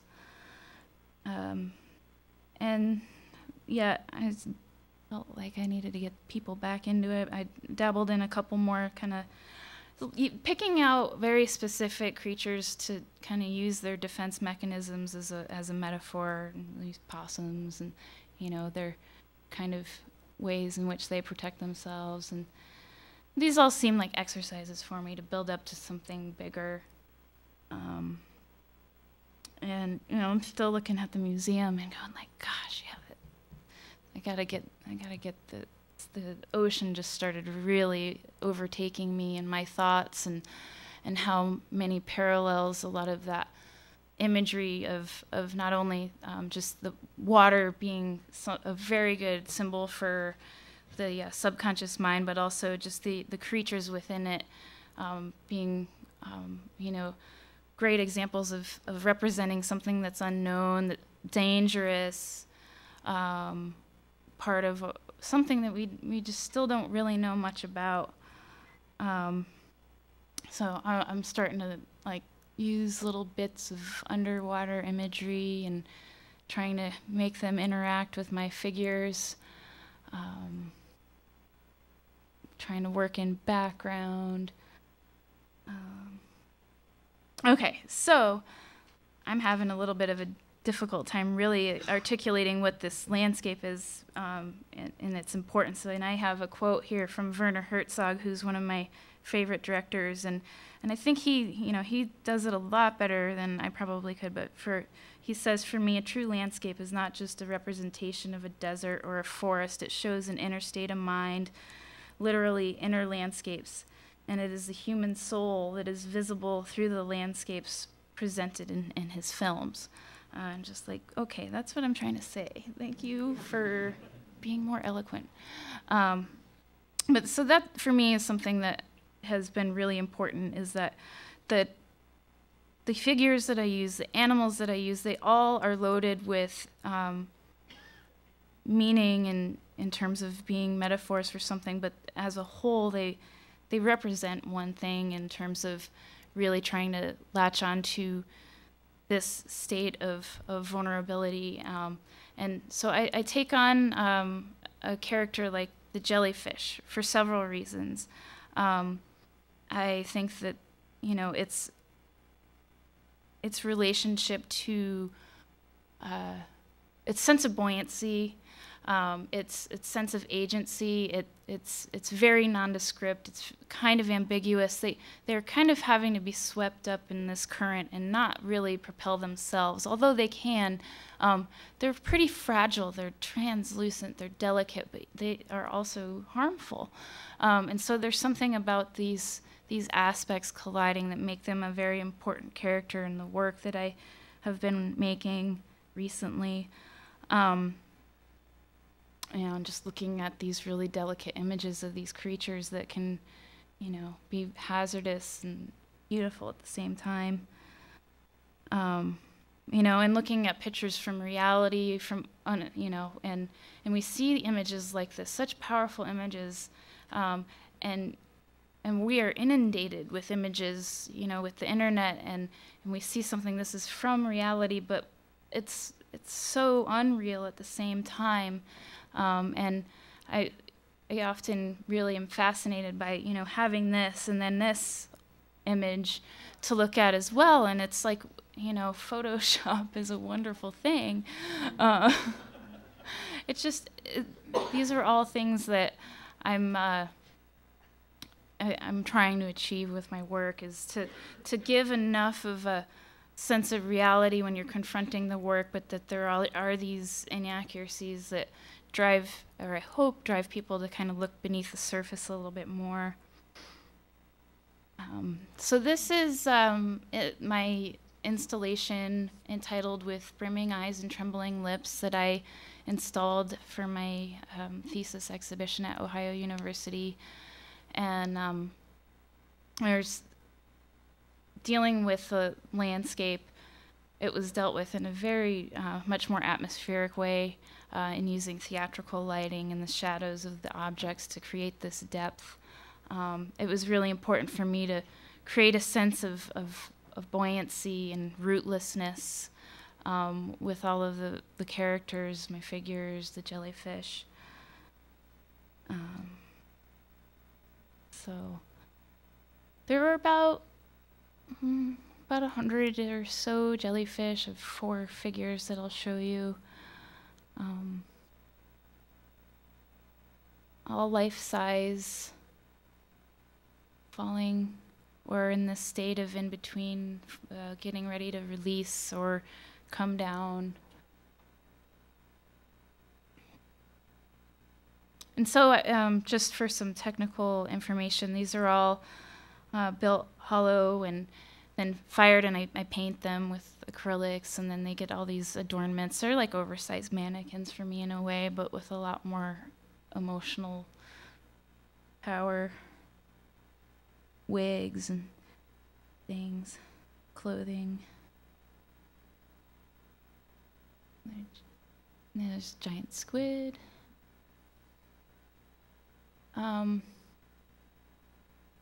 This is still pretty new, and I'm still trying to digest it. I feel like I've talked about it so much in grad school that now I'm at a loss for words. The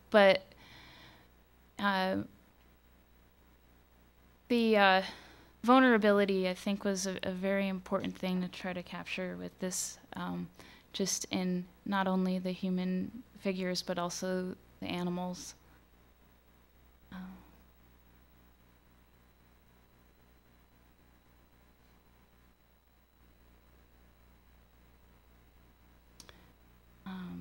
And this is a whale that I made for it that didn't make it into the show because I ran out of room. He's 16 feet. And it was unfortunate that he didn't make it into that specific installation, but I did get to put the show back up in a great place in Arizona called the Ceramic Research Center, affiliated with Arizona State University,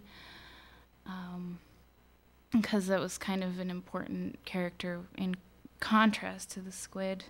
So I like to use a lot of these kind of cliches that happen in natural history, just in terms of these like natural enemies, but they're very, very defeated. There's never a victor. Okay, so I just wanted to just talk a little bit about the piece in the show here at the museum too. It was really inspired, and a lot of the work that I've been doing has also been getting me engaged in looking into the language of how we write about our environment and how it's really loaded with a lot of emotional content. This is from an article called Pictures of a Warming World. And you know, if you weren't to have context to those words, you might think of a lost love, or you know, a relationship that's gone awry. And so for me, I feel that it's really intriguing that we talk about our environment in that way, with a lot of kind of tender, emotional, poetic language. And so I've been working on kind of taking this language as a vehicle to start a piece, Pictures of a Melting World.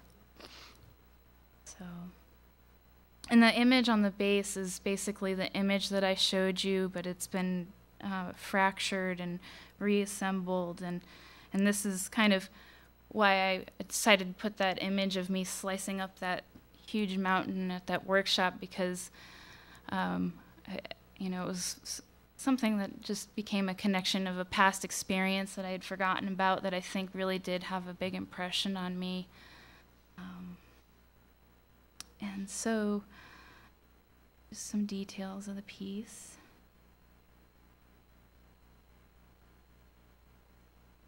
And just to end, I gotta put some pictures of my son and my husband up, and a quote from Friedrich Nietzsche, because I think that he has a pretty good way of speaking about the fragility of human existence, and you know, just being concerned about what it is to mean to be human. So yeah, that's Elliot and Wes. And that's it. Thank you.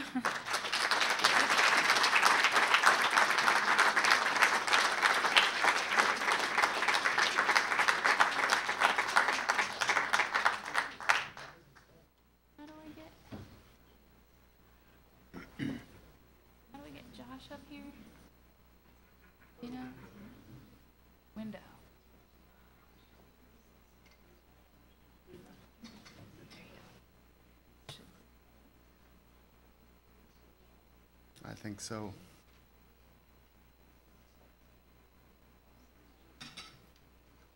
I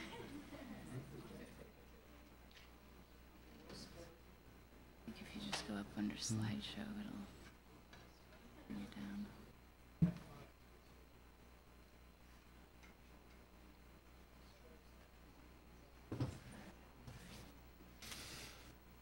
Okay, everybody. We have one more lecture for tonight. I would also like to thank Jeremy, too, and the school, and all the students. You guys have been great. And Juneau, what a great town. It's really cool. It's really been a privilege to come out and be a part of this gang. It's been a lot of fun to work with Ted and Liz. And I have a group of slides or images for you tonight. To start off with, I always like to say that I'm a potter. And I think that's an important distinction because I have a really strong feeling that pottery is a very viable art form in our world today, and I enjoy the idea that I like that identity as a potter for a lot of different reasons. So these first groups, this group of images are pots that I've been working on for, I always have to try and remember how long I've been doing this because it's been a while now. It's been somewhere around 25 years, I think, of making pots. And I'm very interested in the wheel as a tool. I do almost all my work starts on the wheel in one way, and then it usually gets changed a little bit. But it's a very intimate, important tool for me, so I use the wheel a lot. And most of my work is stoneware. That means that it's high fired, and I usually fire in what we call an atmospheric kiln, which means it's either wood fired, similar to what Ted fires in, or a soda salt vapor kiln. And when we say atmospheric, we imply that the atmosphere of the kiln has been really affecting the work in some way. And that happens in all kilns, but when you add the wood ash or the soda, it makes it a little more dramatic that way. So that said, these are a series of pots. These are some large jars that I've been working on for a while now. They're usually around 25 inches tall, something like that. They're sort of a nice friendly size. Storage jars. I think they look really good on a porch, or they look good on a hearth, like next to a fireplace or something. And I think that they kind of help define the idea of home a little bit. I think every home needs one. So we try and make a lot of these, and sometimes they're smaller. I explore this. I've used this, played with this form, this sort of globular vase form. I call them jars. That's my language form. But they're sort of vehicles for drawing and painting and playing with color. And you know, you don't have to really sort of define what it is. It's an expression of form, of shape. And so I think that we all have this sort of etched familiarity with what a jar form is. And so we don't have to try and uncover what that is. It's there, and then it's just something to draw and paint on. Sometimes they're like cookie jars. Utility plays a role in my work too. I like the pots to be usable quite often. I think that idea of utility and how something becomes known over a long period of time is an interesting idea. And I've been really interested in this little space right in here, underneath the lid, and where you open up the pot, because there's room for kind of magical things to happen under there. I make a lot of platter forms too that they both can be used for serving food, but then when they're not used for that, they can hang on the wall and be paintings. And I've gotten really interested in, I make these pots. One of the things that clay does when it fires and overfires is that it warps, or we experience clay deformation. And I like to just play with that possibility of things that can happen with it. So when I make these platters, I usually I put a tripod on the bottom, because then if the plate warps or bends in some ways, it'll always sit level on 3 feet. And so I'll put 3 feet on the bottom, and then oftentimes I'll fire these either upside down, like laying on top of another plate, or maybe stacked horizontally in the kiln, so that it's sort of playing on this idea about gravity too, and the way the glaze flows, and how it's kind of curious when you see the glaze moving back up out of the pot instead of down into the pot. You get these really nice little beads of glass that happen on sort of the points of the platter. I like to make a lot of pouring vessels, like teapots and pitchers and things, and I've always been really interested in them, mostly because of the character, the kind of animation that they take on. And they always, whenever you put a spout and a handle on it, it feels like it starts to become animated in some way. And so these are a couple of teapot forms, some pitcher forms. And then sometimes those go into a set, and the set kind of implies just sort of carries that idea forward a little bit more, like a iced tea on an afternoon or something like that, or maybe beer. I have to say that I found that these pitchers work exceptionally well for beer.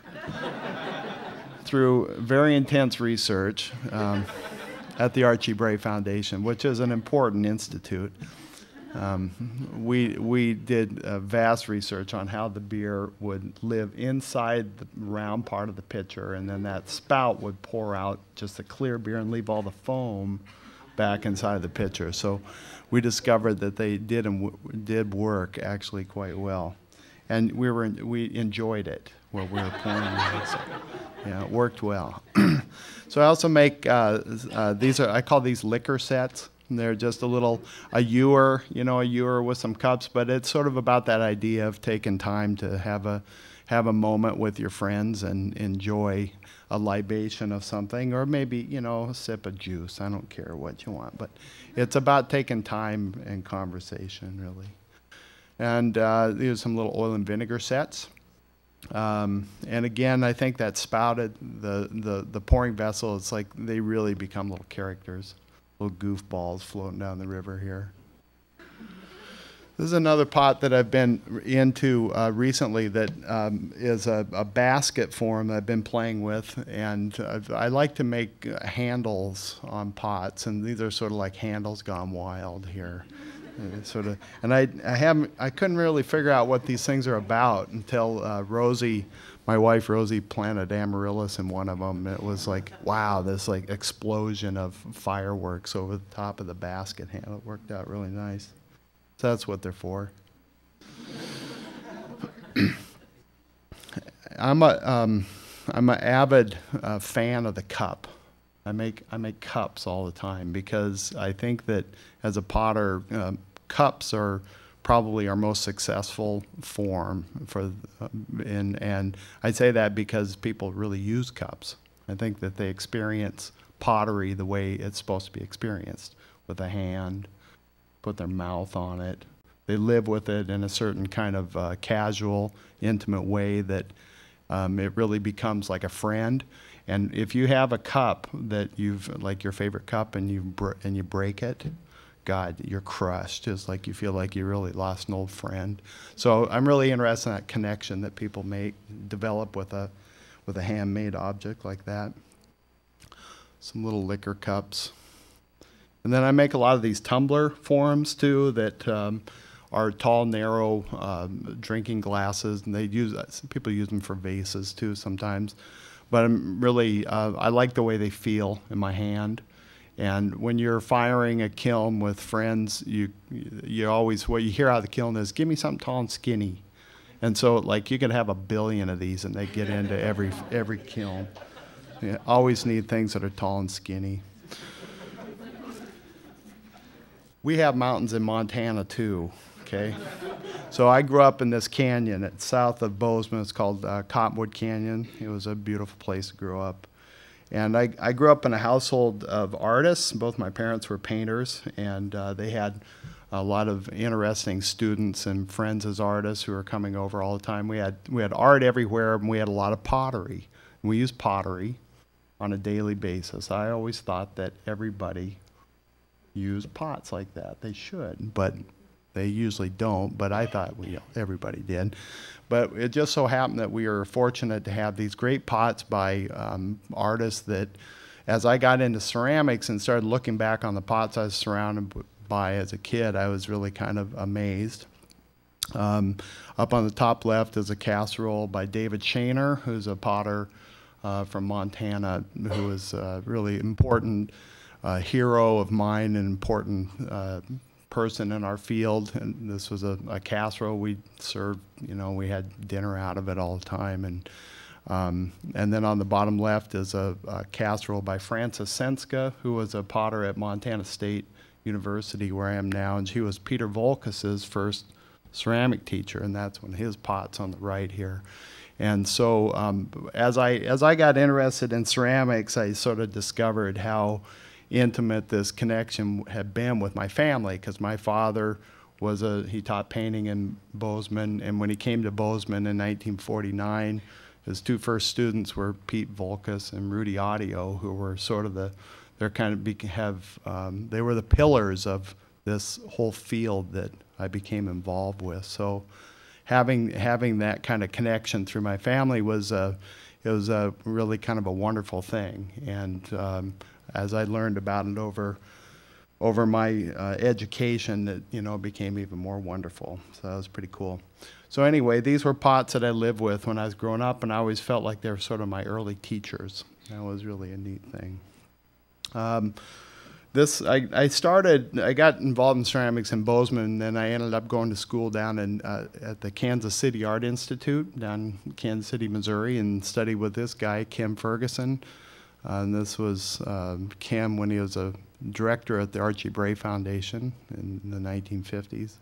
And there's a big pot of his on the right that's sort of a caricature of a teapot. And I always loved Ferguson's pots because of their energy and their kind of vigor that happened within the form, and how they expressed. They were just full of expression, I felt like. Really loved his touch with the clay. And so he's been a really important reference and teacher for me. And one of the things that Ferguson always talked about, and I think it's a pretty profound thing with art and with ceramics in particular, is the idea about history, and how when we look at civilizations in the past, how we characterize them, how we think about them, how we know about them, quite often is through the clay objects that they left behind. This is a vessel from prehistoric Japan, from the what we call the Jomon period.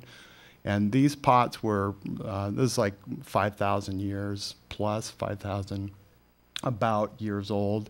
And the idea that that was made that many years ago, and we still have it, and it still is like one of the most powerful expressions, I think it's really, I think that's something. It's potent idea. So I think history is really important reference for us as artists.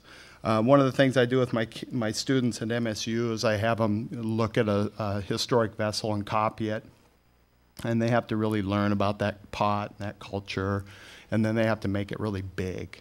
So they have to take something that was like, 4 inches high, and they have to make it 15 inches high or something like that. And we get some great stuff out of it. So this was a big Iranian pouring pot one of them made. There's another teacher of mine, John Gill, I did my graduate work at Alfred University, and John was a sort of a genius of form, inventing new forms, and changing that form by the way it was decorated, and really playing with pattern and color. And he turned my world upside down completely. It was sort of a roller coaster ride working with him, but a really great experience and an important experience. He took us to the library all the time, and this idea about history was sort of etched in a little bit farther, and looking at work like on the left is a Iga flower vase from Momoyama, Japan. That was a really important kind of a reference for me when I was in undergraduate school. I was really interested in that kind of crusty, wood-fired, like the cracking, the warping, the kind of gestural quality of that piece. And then contrasting that with the piece on the right that's just as powerful, but just a really completely different idea and tradition about ceramics. And that's from Sèvres porcelain piece from France. So, these things it's both clay, and they're both great traditions of ceramics. And how do we look at those things today and draw on those traditions for ourselves as individual artists? I started to get really interested in that. So This is a soup tureen. Can't you see like the Sev influence and the Momoyama influence and all that stuff? But this is a Madonna tureen. It's got really big boobs up on the top and stuff like that. But this was like soup for 30. Really great big centerpiece of a tureen. Playing on those things. There's another historical reference. These are really important pots to me from the Minoan pots from 1500 BC, approximately, from the island of Crete. And I love these pouring vessels with that long spout and that big breast. And the reference to birds is really important. So this is my version of that with a long spout and a Rococo handle. Again, really good for beer. This is a piece I finished last week. It was now these are those crazy French again, and the Sèvres porcelain. But the idea about sets and about just it's amazing what can be created with this material. So this is my version of it. It's like all gloppy and, you know. Stephen de Stabler owns this piece, which is always nice to think about because he's an important artist for us.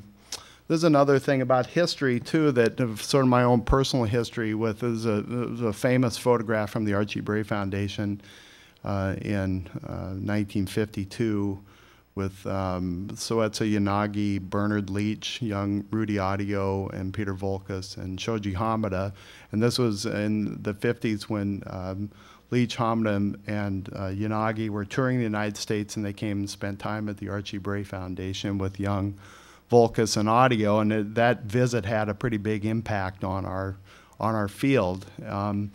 And so I've been quite a disciple of the sort of Leach school of pottery through the teachers that I've had, and then also just through sort of a reverence for this image and these characters who've been involved in the field. And so these are two teachers of mine, Claire Ilian on the left and Jeff Astrike on the right, who I was able to study with for 6 months or so, a semester.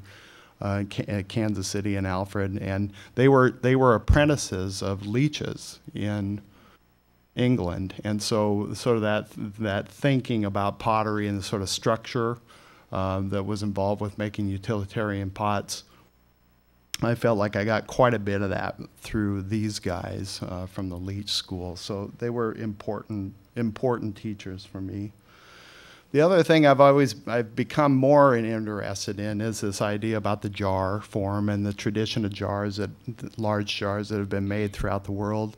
And this is Korean ongi pots. These were traditional storage pots that were made in Korea by the thousands. These guys just cranked them out, and they used them for storage of food.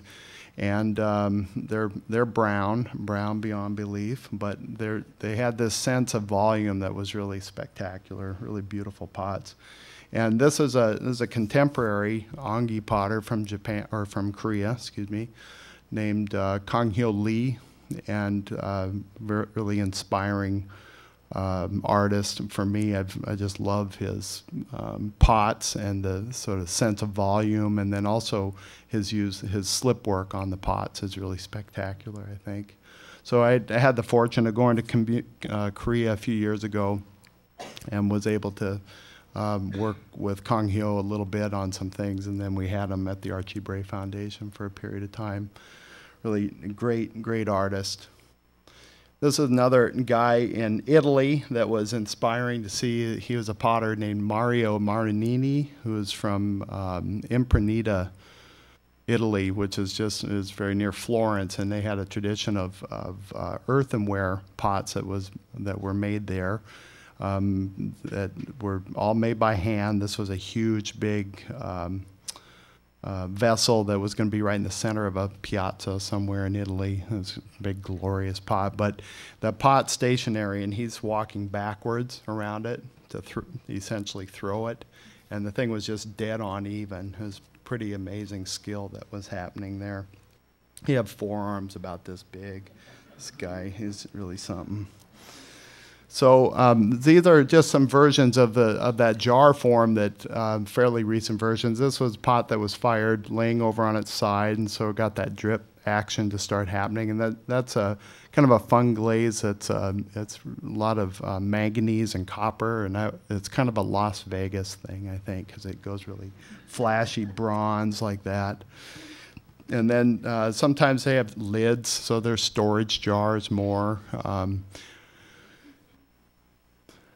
I had an opportunity to have a show with 50 jars for the 50-year celebration of the Archie Bray Foundation in Helena. And it was a show at the museum, and Rudy, my friend Rudy Audio, had prints all over the wall, and I had the floor with 50 of these big pots. And I was just first learning how to make them. So they're really clumsy in a certain way, but they're really kind of wonderful that way too. I've learned a lot more about making them at this point, so they've gotten a little bit more refined. But it was really fun to see like a whole room full of basically the same pot, but with so much variation in it. And it was fun to see them. And then it was really fun to see these little red dots that grew down by the bottom of it. That was really pretty too. These are, Ted showed a shot of this kiln at the Archie Bray early on. Wood firing has always been a really important process to me as an artist, and especially at the Bray it was great because we'd have people like Ted and other artists who would come through and they'd fire these kilns, and of course they'd say, you know, you got any pots for it? And I'd say, oh, sure, yeah, I got a few pots, you know. I always like to put my pots in other people's kilns, especially like somebody like Ted who really knows how to fire the kiln. So these are some pots that were that the artist that first brought Ted to the Archie Bray is this guy named Torbjorn Kvasbo, who's from Norway and really works with extreme kind of firing techniques. And he got some really intense results out of these kilns. And this was one of the jars that was in one of his firings that was really, I loved it. I love the sense of geology about the surface and how you get these surfaces that were like, you know, you can't quite figure out how they got there. You know, it's like a rock on a mountainside that you find. It's like, God, that's cool. It's, you know, they're all brown, but it's that quality of brown, you know, that we're interested in. There's a few more. This was fired in a kiln down in Oregon at the LH project. Had a big plate laying over the side of it with some seashells that are that natural kind of calcium thing going on there. And then there's a potter named Tara Wilson who's down in, she's in Helena now, and Tara was another one of those wood firing artists that always needed pots in her kiln that I was always happy to oblige because she got really spectacular results.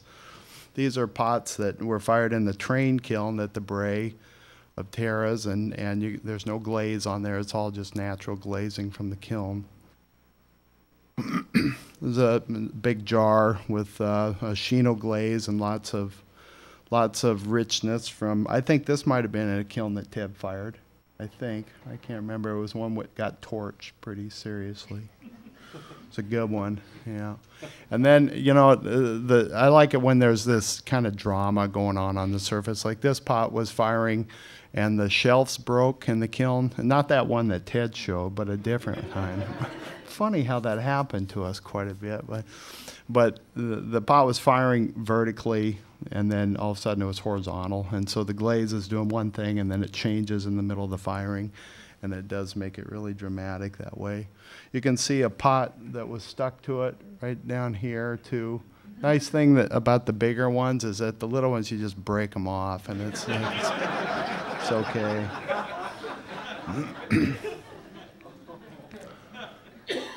So let's see here. Yeah. There's another thing I've started to get more interested in recently. This is one of those big Korean ongi pots that was made at the Archie Bray. Guy made that in one day. It was just amazing to watch these guys work. They're really good. They have a bucket of hot charcoal that hangs down the side of the pot as they're working, and that dries the clay wall out. And then they keep the pot spinning, and it dries it evenly. And then they add coils on. They can just go right up. Amazing control. But the young guy there, not me, but the other young guy there, is a guy named Morgan Ringer, who's a young potter who was really interested in finding materials in the area and making glazes and clay bodies out of them. And that was a pretty foreign thing to me. It would seem sort of ridiculous, but it really was kind of a foreign thing. So he'd come in and say, "Yeah, I got this stuff from up in the Elkhorn Mountains over here," and it's kind of a granite variation. Granite's like the mothership of ceramics. It's like where it all begins. So variations on granite are sort of a basis for stoneware glazes that can take you all sorts of places. It's really interesting.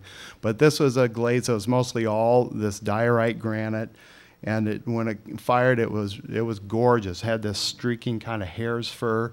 It's not the blue; it's that golden color there.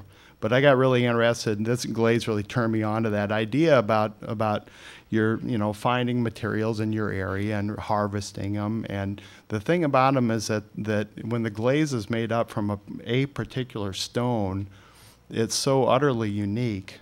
It's like there's nothing else really quite like it because of the way those kind of impurities are blended in there. You can't really control that very well. So, it's interesting. At this point, we've taken all those materials and we refine them, and then we put them into something, and then we try and screw it up again, right? And so I've become a lot more interested in trying to really look at things in my area and try and make glazes and clays out of them. So this is another influence. This is my family's entryway into my parents' home. They're sort of as I said, sort of bohemian, goofy artists in a way, and painters. And this was one of my father's paintings, Robert DeWeese, and this was a painting of his friend Rudy Audio. He spelled it Rudio Otto. He's having a good time there. And then this is a painting of my mother's, Jenny DeWeese, and I think that they're sort of thinking about composition and about color and line and all those things was a huge influence for me, and was really sort of the foundation of my visual sense of composition.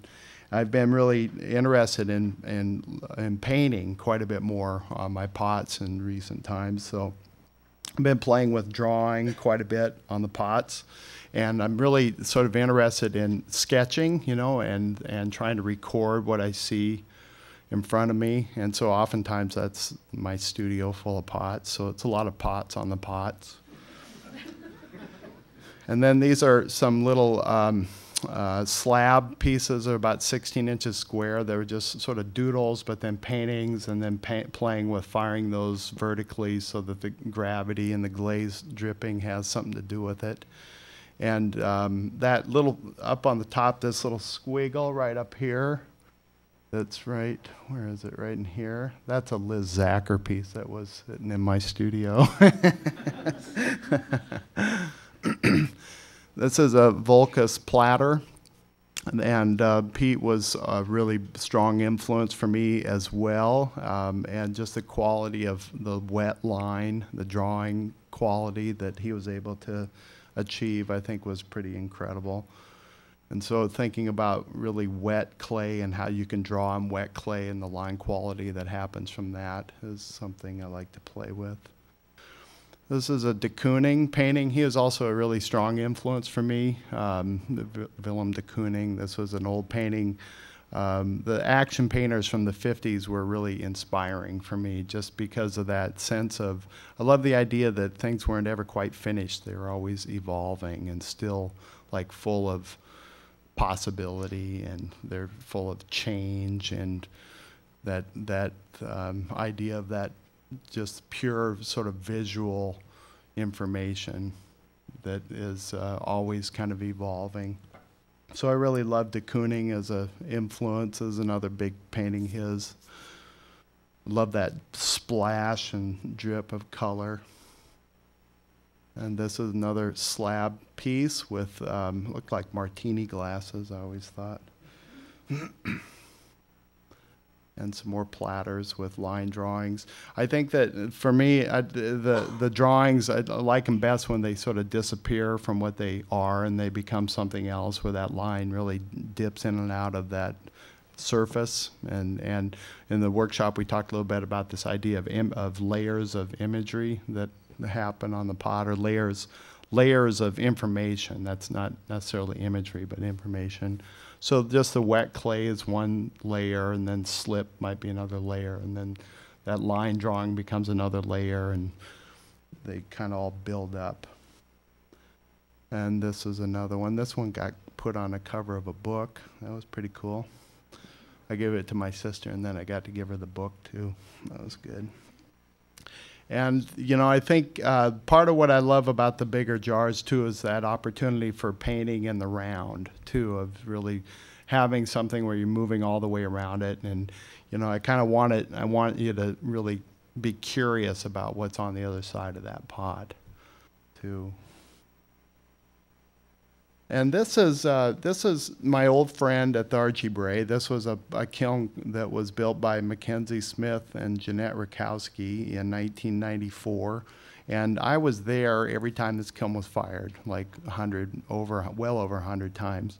And so over all that period of time, I got to know this kiln really well, really intimately. Like, I knew how to put things, I knew how it had to be stacked. I knew, like, if I put this glaze over here, it would do this. If I put it down here, it would do this. And it made me really think about how important that idea of a kiln is as a tool for a ceramic artist, because you learn about it through time, through really careful observation, through a lot of luck and that kind of stuff. But I think that it was this, when I see this image, it kind of hits me in the heart a little bit, because it's like, there's an old friend, really dear old friend. I love this kiln. And I'm really looking forward to building a new kiln that I can start a new kind of a relationship with, like that. Because I moved now, so I don't have this kiln. I got to work with it again one more time this summer. It's about ready to fall over, but it still fires nice pots. So this was at the Archie Bray Foundation. If you guys ever go down through Helena, Montana, go see the Archie Bray. It's kind of it's one of the great wonders of the world. It's a cultural treasure in Montana. And it's a nonprofit art center that's dedicated to the enrichment of the ceramic arts. And it's just west of Helena. It started in 1951 by this guy, Archie Bray. There really was a guy named Archie Bray. He's a brick maker, and he was really interested in developing culture and art in the small town of Helena, Montana. He collected artists. He didn't really make art, he collected artists. It's pretty cool. So that's a pot of Bernard Leach's that was given to him when they visited in 1952. And it's the main thing about it is a resident artist program. So we have people from all over the world who come work there for anywhere from like a month up to 2 years. Longest people could stay was 2 years, and then they'd have to leave. Even Ted had to leave.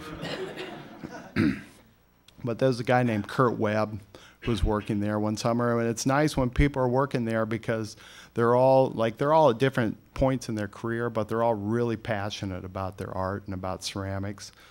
And so everybody's a teacher and everybody's a student all at the same time, sort of an open working environment. So it really is, it's a really amazing experience for people when they're there, I think.